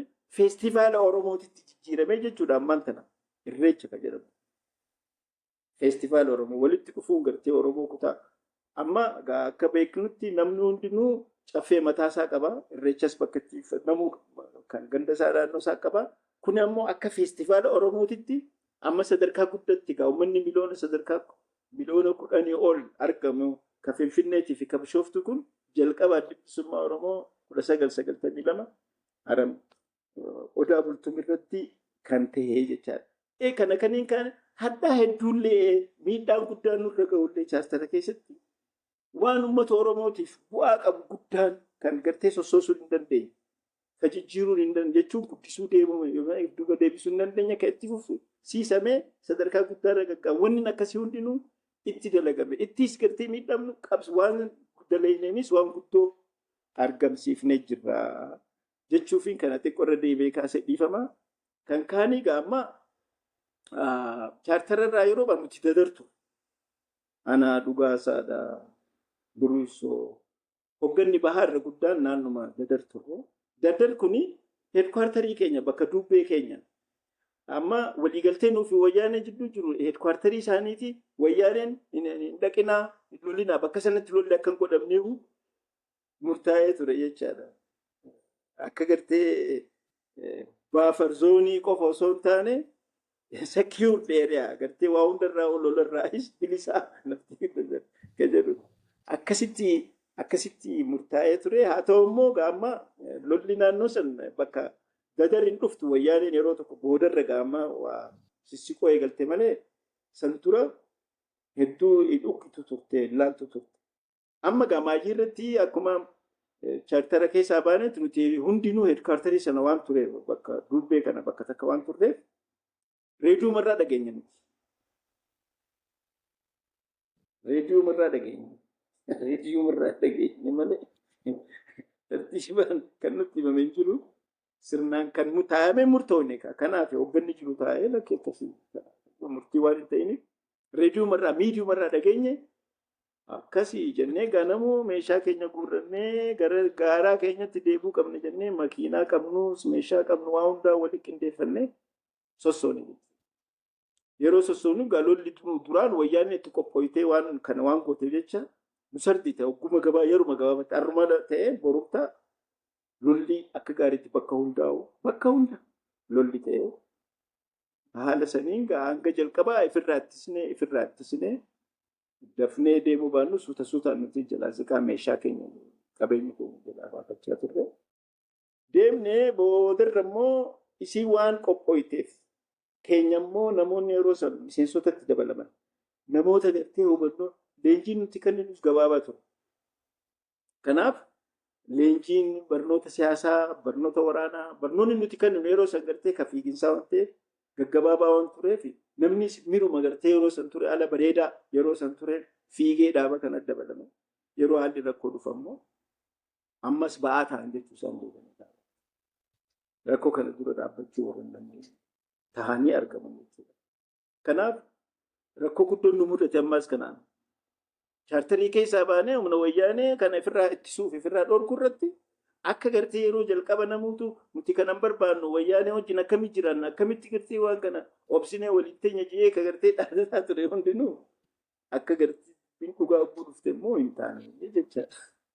Kanaaf haalli jabaan gaafa dhufu san irra hedduun namaa laaftutti diinaan qabamu diinaa harka seenu wayyaaneen kan duraan bakka lolaa nagayaan gartee lolaanillee qabachuu dadhabde nagayaan bakka feeke keessa. Isin gamma akka waraanaatti waan murteeffatteef jecha onnee saniitiin nu bobbaatee kan lammadaa immoo hijaa isii kan nuti gartee naannoo san keessatti isii danqinee akka bakka biraatitti akka feete ta'uu dadhabbisan hijaa sanis qabattee waan jirtuuf lola hijaati jechuudha kan irratti gaggeessite. Saniin gaa keenya immoo humna san dura dhaabbachuu irratti dandeettiis ga'ummaas duraanis gahaa waan hin qabneef jecha gara keenyaan miidhaa guddaan nurra ga'ee suutuma suutaan gaa deemnee meeshaa fuunu kana makiinaa fa'a fuunee hanga isiin bakka itti dhaabbattu geessinee dhaabnee dhiisnee deemna. Taanni kunna taan awwaaluuf dachii jala keessatti fa'a bakka gaara keessa fa'a akka namaatti awwaaluuf tattaaffanna waan hin godhin hin qabnu jechuudha. Maallaqa kana akkam goonu? Namni akka gartii midhaaniititti guduunfatee duudarratti maallaqa guduunfatee deema. Waan danda'u bas baafachumaaf jechuudha. Gara dugdatti baafachuudha. Wanni hin godhamin hin turre. Dadhabaa keenya kan gartee sosso'uu hin dandeenyes uummata keessatti maisaa dhohisaa akkasitti duubatti riitiriitii gaa lola keessatti beektaa lola keessatti wanni hamaan waggaa duubatti siitu taliguu danda'u duubatti siquu fokkotaa kan darsa kee facaaftee sirna hin qabne buuxa dhabdee gartee facaatee deemtu suni hedduu miidhaa sirra mudata. Kanaaf lola keessatti akkuma haalli uggoo haleeltu sirnaan tartiibaan deemtee diina miitu san hoggaa immoo diinni si miidhu ammoo ittisa oggoo duubatti ogguu baatu ammoo yoo sirnaa fi tartiibaa fi taligaa gaarii hin qabaatin miidhaa guddaatu sirra ga'a. Kanaaf haala saniin ifittisuu sanarratti gaa nutis akkuma humni keenya kan saniif tolu waan hin turreef hundinuu bifa bareedaadhaan hin baane faffacaanee baane. Qabeenyi keenyaas namni keenyaas wanni qabnu hundinuu nu harkaa batee waan xiqqootti deebi'ee jechaadha. Akkuma gaafa jalqabaa siime 79 yeroo hoggana jidduutti rakkoon ka'ee humni kaan sirraa kutee humni xiqqaatee hafne san yeroo chaartararraa baanus akkasumatti humna xiqqaa waliin walitti hafne duubatti baane eessa deebine bakka dur irraa ol dhufne ganda keenya kan dur gammoojjii teenyatti gad deebinee jechuudha. Lafa qabnu hunda dhiifnee bakka silaa keessa turre hunda keessaa baane akkasitti deebine. Haa ta'u immoo yeroo chaartaraa baanu san akka malee baanee haala hamaan nu mudatee faffaca'insa miseensonni keenya kumaatamaan mana hursootti kaan achi galee kaan achi mana hidhaa ta'e. Manni hidhaa guutuun Harargeen bakka manni hidhaa miseensonni keenya deeggartoonni keenya ilmi Oromoo ittiin hidhamin hin jiru. Guutuu Harargee bahaa keessatti mana hidhaa kan dho'isaa. Kaa hursoosu waan beekamuufi malee bakka hin beekamne bakka hedduutti kan hammarree isaatis. Bakkuma gaammaa akka maal jedhama kan magartee gaafa akka lola Awurooppaa Jarmanootni namoota itti wal qabanii naaziin itti fixaa ture. Fakkeenyuma akkasitti gabaabatti. Bakka concentration kaampii bakka nama itti wal qabanii akka fedhan godhan nyaatan kan namuuf fayyaan hin jiru. Sirni hin jiru. Mana hidhaa waan hin ta'eef bakka walitti hidhamu walitti guuran gartee waan ta'eef lafa badduu namni keenya hedduu itti miidhamne. Akka saniinis akkasiin miidhamne karaa qabeenyaatiin, karaa siyaasaatiinis, karaa waraanaatiinis, karaa diinagdee, karaa hundaanuu miidhaa guddaa nurra ga'ee akkasitti keessaa baane. Haa ta'u immoo maayirra akkuma jenneen humni xiqqaan hafe akka deemes deemee hafuusa. San keessatti eega gartee akkas ta'e booda wayyaaneen mohanne jetteeti lafa hundaa'uu gaamma caasaa itti diriirfattee lafa duraan nuti dhuunfannu hundaa waan qabatteef jecha gammaddee mirqaantee amma isiinis tasgabboottee teessee jechuudha. Nu reebuurraa amma isiinis dhaabbattee nuti illee hafuura fudhannee haleellaa san jalaa baanee san keessatti if kabsanne nutis kabsachi. Ammas yeroo kan nu kanne maali? Yeroo san keessatti san jidduutti wayyaaneen humna isii kan gartee Ihaadig addoo jettee ka fidde kuni yeroo san akka sirna waraana mootummaa tokkotti hin ijaaramne. Ihaadigis waraanni TPLFis waraanni Ihidinis waraanni OPDOtis sadeenuu addatti nurratti bobba'anii jechaadha. Amma kana keessa ka Shaabiyaatis ni jira beekee mul'atu malee. Kana wajjin Oppiidoon ammoo yeroo sanitti humni isii birgeedii tokko hin ayyamamuuf sanii oli dhorkaadha. Wayyaaneen hin ayyamtu. Girnoo fi ol meeshaa lolaatis hin ayyamtu. Dhorkaadha. Kutaa waraanaa birgeedii sunuu birgeedii Kadiir jaaniiti amma akka seenaatitti amma waraana Oppiidoo bira birgeedii Kadiir jaaniif beekama. Birgeedii Kadiir faatu nuti jechuudha. Isaan kana gaafa hoogganaan isaanii Daaneeli amma kun koloneel Gammachuu Ayyaanaa fa'aan isaa amma koloneel ta'e miseensa isaan koloneel amma jeneraala katee Kamaal Galchuutis warruma sadarkaa katee jeneraala katee Aloo fa'aanis warra gaafas miseensa isaan akkasumatti dura deemaniituma uummata keenya keessatti warreen gartee dura deemee bakka afaanis gaa waan beekanii jecha waan Oromiyaa keessatti waan ta'u isaantu dursa wayyaaniin duubaan deemtu. Isaan warra dura deemu jechuudha. Isaan gaafa miseensuma turanii jechuudha gaafas. Warruma sadarkaa gadiiti. Akkasitti keessa dabarree amma isiin kana deebitee akka waraana kaayaa regular army san jaarrachuudhaaf waraana kana hunda walitti qabdee deebifte. Duuba deebistee jechuudha nurraa. Hiree kanatti fayyadamee nuti samma ijaar isiinis achitti ijaarte sadarkaa mootummaatti waraana mootummaa ijaaruudhaaf waan qabdu duuba deebistee nuti samma gaa hiree banaa waan arganneef jecha ka faca'ee fi ka bakka adda addaa jiruu fi lafa banaa hiree banaa waan arganneef nutis ijaarre jechuudha. Isiinis ijaarre. Amma gaa ka duraan irreeffama hin qabne asralaqaa, amsaalaqaa, mootolaqaa, maarree jetti jeneraal koloneel san fidatanii jechuudha isaan. Amma san ta'anii nu deebiin amma regular army waraana mootummaa ka dhugaa ijaarrattee nu bobbaata. Nuti samma ka qabnu kana tolfannee ijaarrannee hanga qabnu bobbaa walis seenne jechuudha. 1993 booda yeroo 93 san nuti samma wayyoine isaanis bifa haaraan ijaaranii reorganize godhan nutis reorganize goone deebinee ijaarre ammas bifa haaraa walitti kaane jechuudha 93. 93 kana keessatti ammoo nutis wayyaadha amma xiqqoo bayyananne bobbaa keenya bakka adda addaatti argee bahaa keessatti bakka hunda waliin gahuu dandeenye jirra. Sanuma wajjin gaa hin irraanfatinii lolli filoo wajjin nutis nu wajjinis akkasumatti deema. Tigree wajjinis akkasumatti deema. Dhaabbanne. Kanaaf amma nuti sammoo wayyaa waan qabnu jecha bobbaa keenya bal'ifannee sadarkaa wayyaa tokkorra geenye jechaadha. Amma gaafa kana gaa 93, 94, 95, 96 baay'ee hedduu guddannee jabaannee humnaanis waa hundaanuu sadarkaa wayyaa irra geenye jechuudha. 96 booda ammas wayyaaneen bifa haaraan humna kana humna adda bilisummaa Oromoo waraana bilisummaa Oromoo kana dhabamsiifnu malee akkamitti akkana waliin jiraachuu hin dandeenyu. Nuti adda bilisummaa Oromoo dhabamsiifnu mootummaan kun maal gatii qabaa? Nuti isaan kana dursinee wanni godhuu qabnu priority gartee kan kennamuufi qabu waraana bilisummaa Oromoo naannoo kana keessaa qulqulleessuu kan jiru murteeffatan. 97 irratti jechuudha. 97tti wayyaaneen kana murteeffattee laal. Nama 6,000 nama 60,000 nama 5,000 hin caalleef bobbaafte.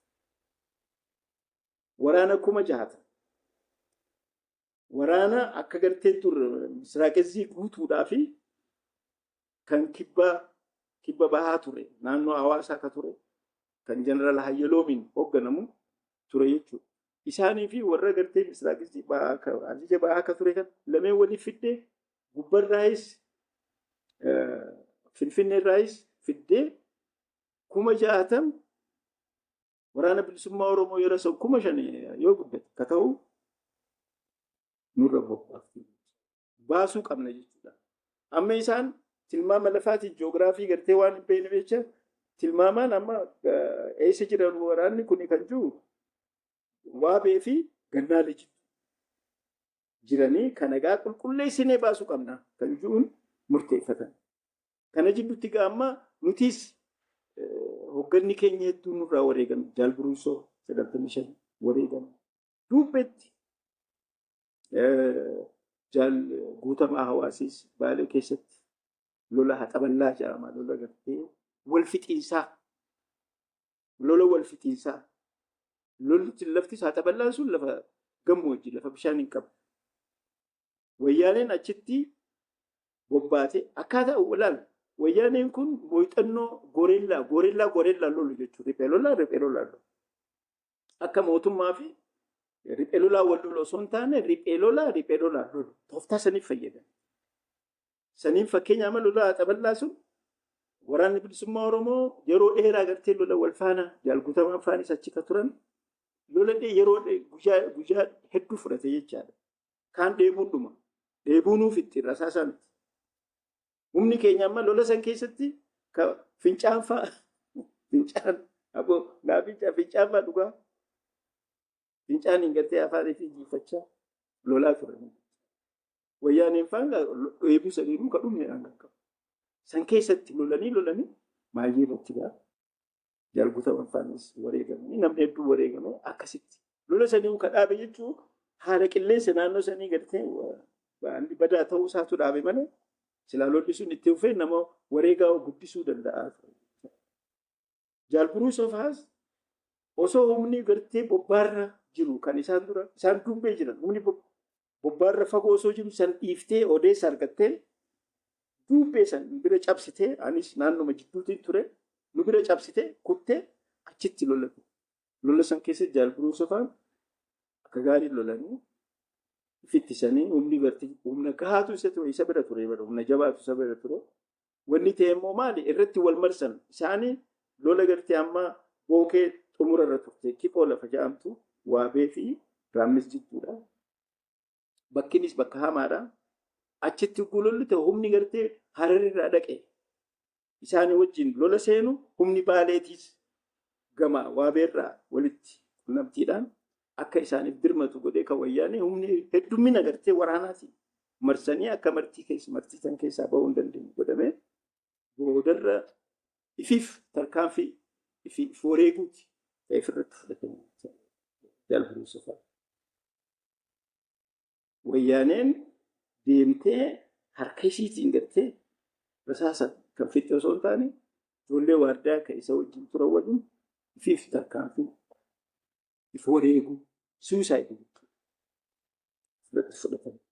San keessatti reediyoo operaatorii jaal Buruusoo kan turte jaalladhisee nadhiitis laallatatti dubbaa keessatti argamtu achitti isaanis wareegama isaanii san jaal Buruusofaan fuulli isaanii qaamni isaanii bakka akka fedhanitti gartee waan hin argatiniif jecha kophee isaa fuudhaniiti dirree dhawaa fi Harar geessanii wal garsiisan wayyaanii kunoo jaal Buruusoo ajjeefame. Hasan Ali Faanis viidiyoo kunoo jaal Buruusoo ajjeefame. Akkasitti himatanii jechaadha. Akkasitti sunis akkas ta'e jaal Guutamaa Faanis achitti akkasitti wareegame.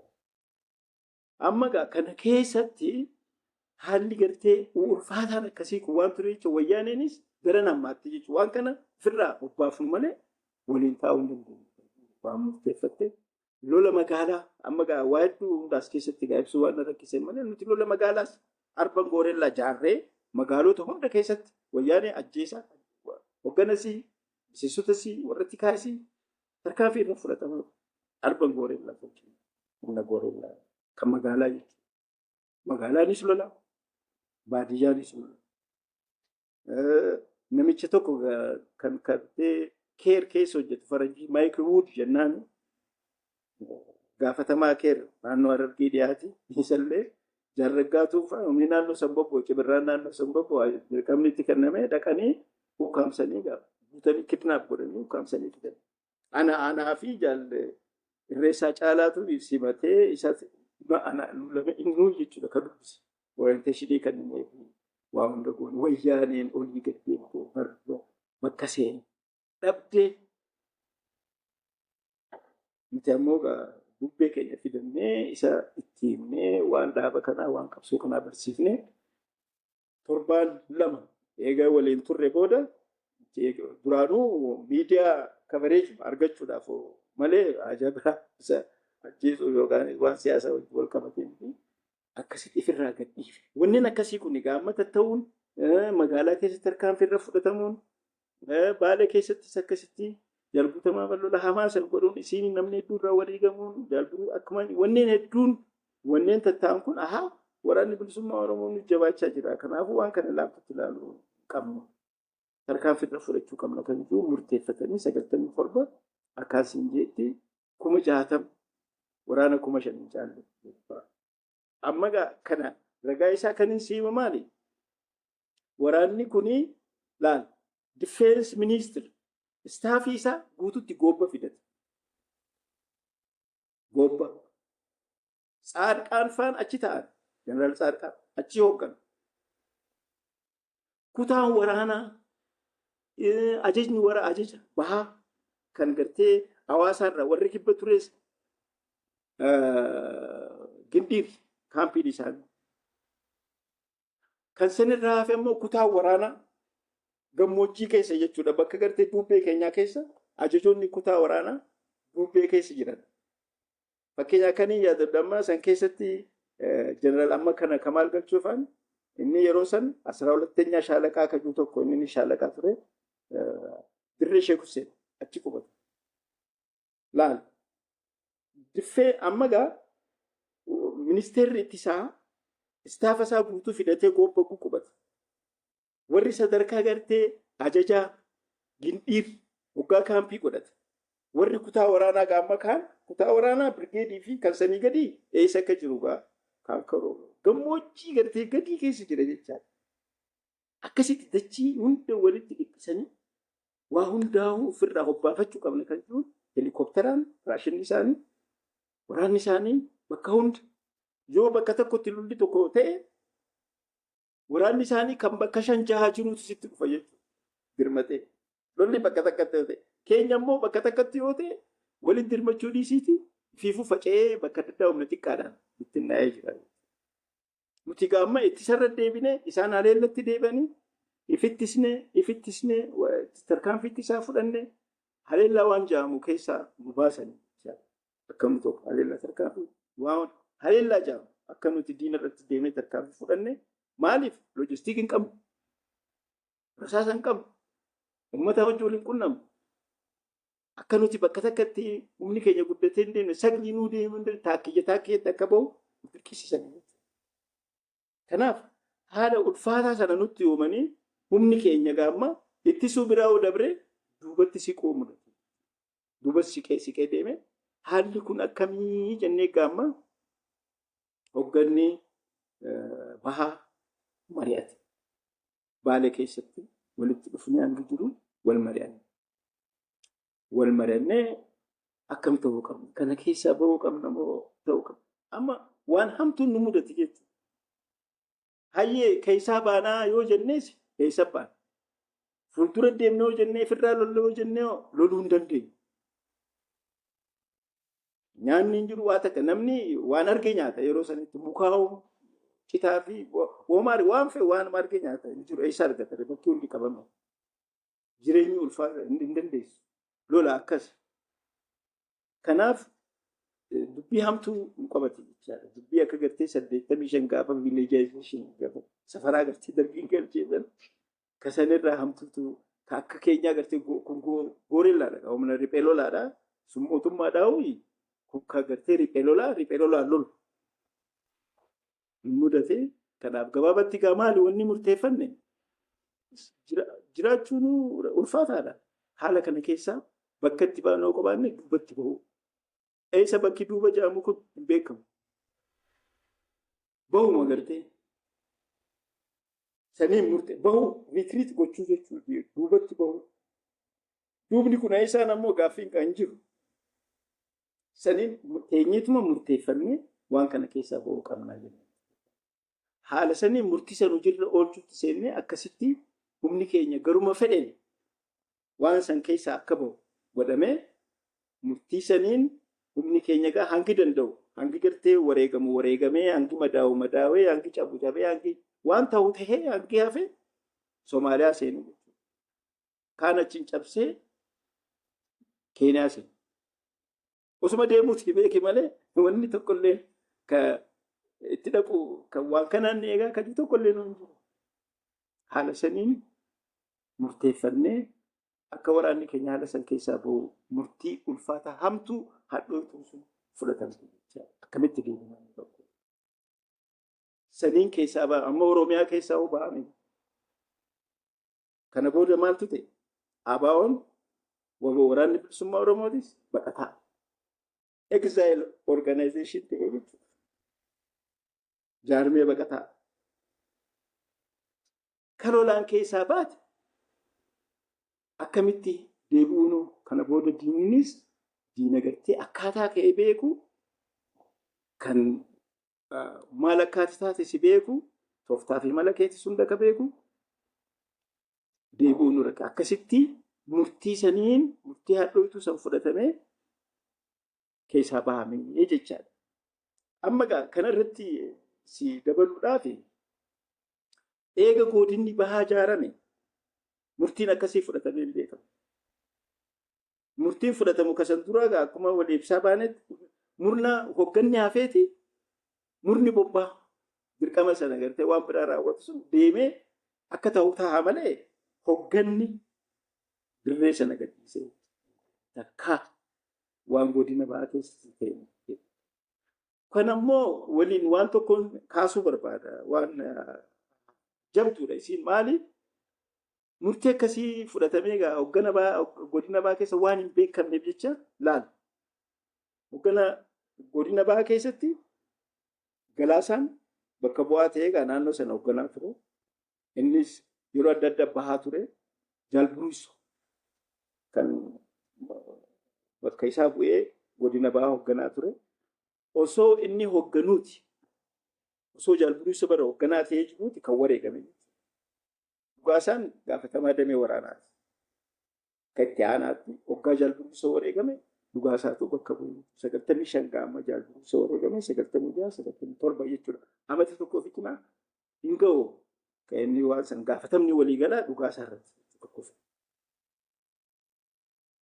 Amma yeroo sun godhamutti qunnamtiin gartee ajaja goblaa hidhannoo godina bahaa jaamee beekama malee caasaan dhaabaatu diigame. Hin jiru caasaan dhaabaa jechuun kan duraan beekamu jechuun godinni bahaa, godina dhihaa, godina kibba bahaa, jiddugala akkanaa caasaa gartee hayyuu duree waajjirri siyaasaa maali wanneen gartee duraan beekamu suni sababa haala lolaa gartee chaartara keessaa bu'uutiin wanneen hedduun laaqamee badee waan jiruuf jecha godinni bahaa bifa haaraatti deebi'ee Galaasaanis dirqama hojiitti waan deemeef jecha maqaan isaatu ajaja goblaa qabsoo hidhannoo godina bahaa. Waraana malee wanni biraan jiru jechuudha. Goblaa hidhannooti. Akkasitti maqaa saniin hoogganamaa ture. Kanaaf gaafatama san kan fudhate Jaaldhugaasaa. Jaaldhugaasaa irratti gaamma godinni bahaa diigame jechuun ni danda'a. Yeroo Jaaldhugaasaan godina bahaa hoogganutti seene godinni bahaa diigame. Addi bilisummaa Oromootis kan maayii kan biyya keessatti hafe godina dhihaa. Eenyu irratti diigame sunis Daawwit Ibsaa irratti diigame. Amma achiinis wal facaasanii ani keessa guddaa kan hangin beeku hangana jechuudha. Maayiirra warri gartee diimaadhaa fi leencoo fi maalii fi warreen hoogganni kan xayyaaraan kutanii miti. Warreen ammoo dirree seenee waraana sana dhaabneeti lollee akkasii jiraachifna akka jiru Daawwit Ibsaa faanis isaanis egzaayilitti baqatan Sudaan bira kutaniiru Yaman dhaqan isaa. Daawwit faanis Daawwit godina dhihaa diigee kute. Dhugaasaanis godinni bahaa isarra diigamte. Isaan lameeniin godinoonni diigamuu jechuudha. Hoogganummaa isaaniitiin ni diigamu. Akkasitti chaartarii keessaa bahuudhaan kana mudamnee maayiin keenya 98tti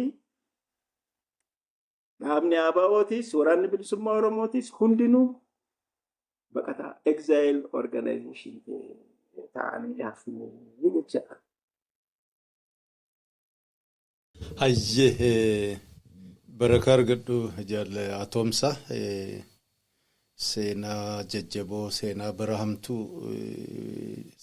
seenaa wareegama jaallan qaqqaalee itti dhabaman uummanni illee akka malee itti rakkate dhaabni illee dhiphina guddaa keessa seena kana bal'inaan nu ibsuu keetiif hedduun si galateeffadha. Egaa kan nu hafe immoo egaa akkaatuu dhaabni baqataa ta'ee jaarmiyaa baqattuu egaa hin hafne silaa qabsaa'onni kaayyoodha.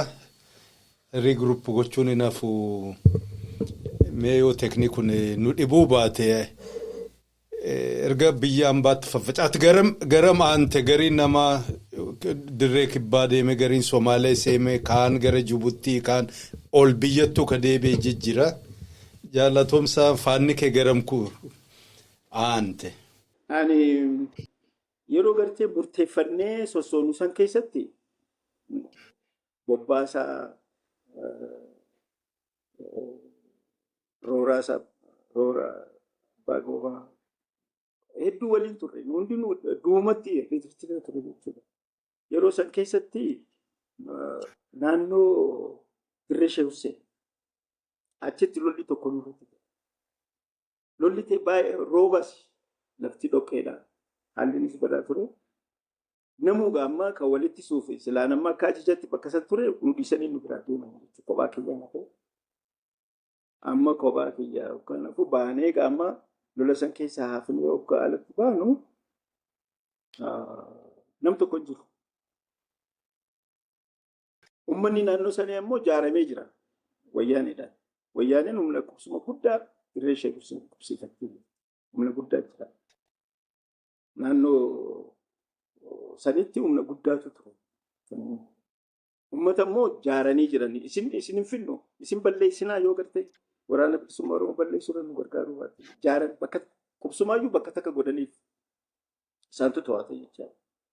Kanaaf hoggaachii gabbaanuu an kophaa kiyyan ture uummanni naannoo sanii na arganii na qaban. Na qabanii waan na beekaniif jecha bas siboonu sibeena akkanaati. Yaani osuma teenyaa haasa'uu jirru edaa isaan nama waraana wayyaaneetti erganii waraanni wayyaanee marsee bas qabamu. Atis amma lubbuu kee balleessuurra tikuma si wajjin jirraa wanni taate tokko illee dhiisi jedhanii meeshaa na harkaa fuudhanii pistoola qaban malee meeshaa guddaa qaban na harkaa fuudhanii akkasitti waraanni wayyaaneetti dhuunfatanii jechuudha. Dhuunfatamee qubsuma kaampii isaanii nageessanii hogguu kaampii isaanii nageessan na beekanii hogguu na beekan hogguusuma hatattamatti gindhiir hogguma yeroo san gindhiir nageessanii gindhiir amma gaa baacaafa jeneraal baacaafa ture isaan bira nageessanii akkuma siin waraanni warri gartee sadarkaa ajaja izziisan command warra command ajaju sadarkaa sana gindhiir waan ture isaanis hogguusuma fuudhanii gobba sadarkaan fabira nageessanii helikopteraan achi ammas helikopteraan Dirreedhaa guyyaatti na fidanii guyyaa lammataa Harar nageessanii Harar warri security tawallee faajaanii tawallee sunis hogguusuma fuudhee Finfinnee kinfa babiraan nageessanii warra akkatti kaasan achi nageessanii achitti gaammaa interview na godhanii na gaggaafatanii ani fedhii kiyyaanii hin qaban isin hin qabne fedhii kiyyaanii kanaafuu ani kana booda waan lolaa keessaa baheetiin jira akkasii jedhanii waan waliin haasofne hayyee ati hangasuu Hasan Aliifaa pirezidantiin yeroo sana Hasan Aliifaa wajjin jiraatu. Hasan Aliifaa wajjin hin jiraachaa ture. Ijoollee waardiyaa isaa Shabalaafaa jennaan ammanii Yoomisheetfaa ijoollee waardiyaa gaggaarii takka ture. Isaanii waliin bas achi taa'ee Hasan biras dhaqee walumaan bas waajjiruma san achumaan ta'a achuma isaan wajjin gala. Guyyaa tokko nama gartee duraanuu gaa wal beenu warra hirnaati Nuuriyaa jennaan Nuuriyaa Abdulaziz mana isii dhaqee Aaskoo Isiin dubbisa jee. Achumaan gaajji waliin osoo maa qabaanu achuma gammannee achuma bulaan. Hoggaan achi bulu ganama subii warri tikaa dhufaniitu nu marsanii na qabanii maa kalaalu maal asii gootu. As teessee warra akkasiitu hojii qunnamtii qabdaa. Akka gartee an achi taa'ee waraana hojii qunnamtii qabutti maa kalaalu hin dhageessu. Taaddasee yeroo sana gaafataman bakka sanii guyyaa 15 kophaa mana dukkanaa keessatti guyyaa 15 hidhamee sababuma gartee as teessee ammallee achitti waa daldalaa qabu.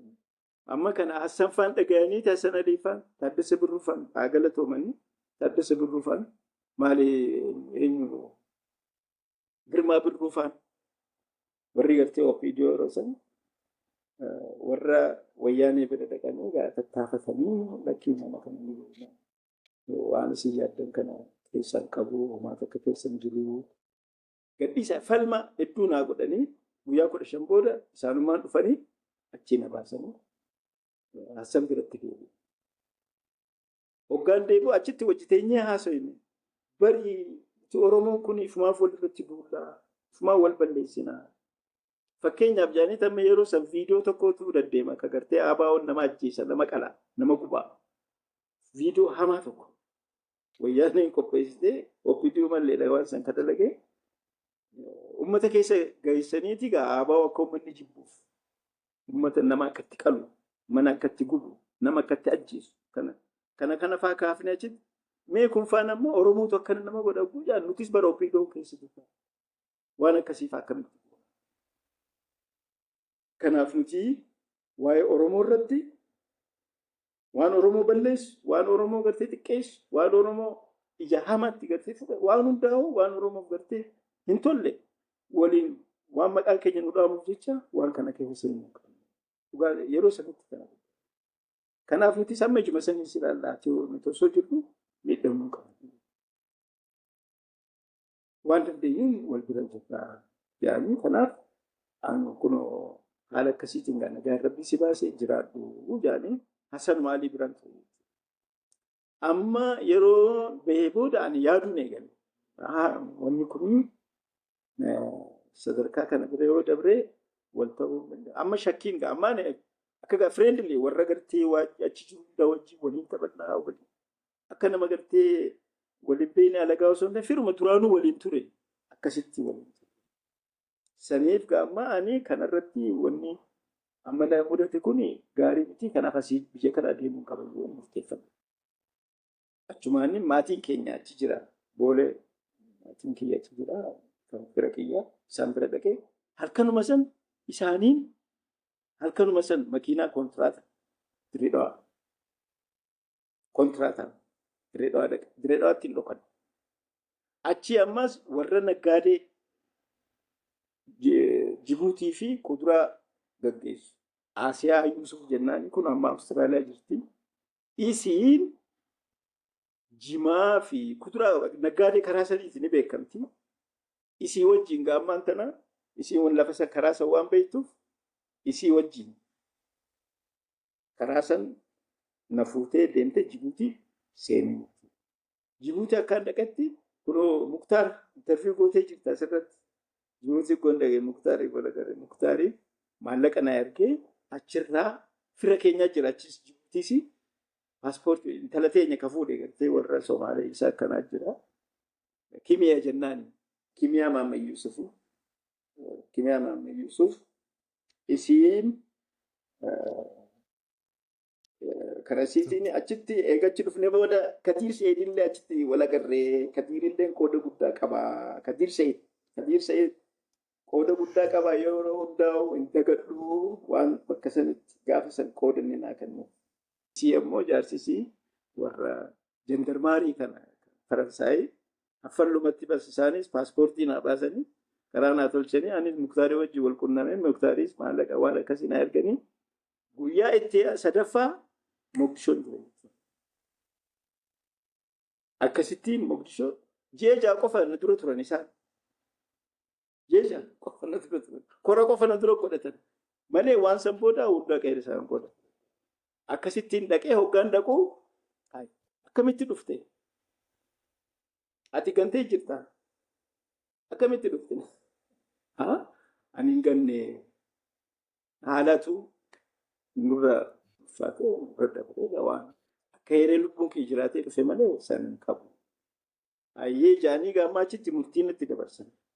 Murtiin kee amata tokko miseensummaa keessirraa rarraasne murtiin kanaa jaanii fudhatu. Okay, rakkoon qaban qalaaba kiyya deebi'ee maatii guutuu akkasittiin deebi'ee jechuudha dhaabatti.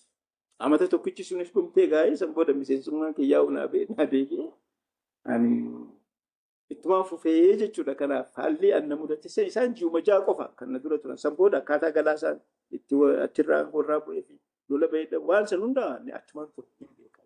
Qorata kiyya qofa. Kiyya kana.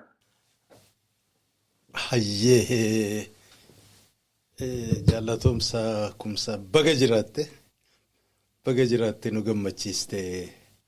Seenaa hedduu ammallee seenaa ulfaata atilleen akka nama takkattu du'aa'uu baatee ammallee dhaabuma ijoollummaatti makamte sana keessattuu ija shakkiinuu ilaalamu kan hundarra haftee ammallee deebitee qabxoo itti fufte.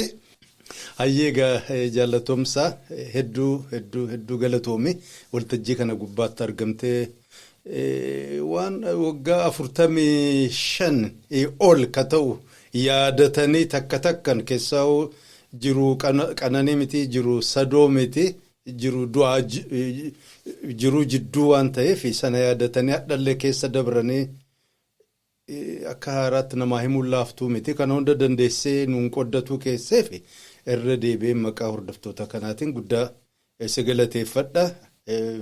Baga jiraatte nu gammachiiste.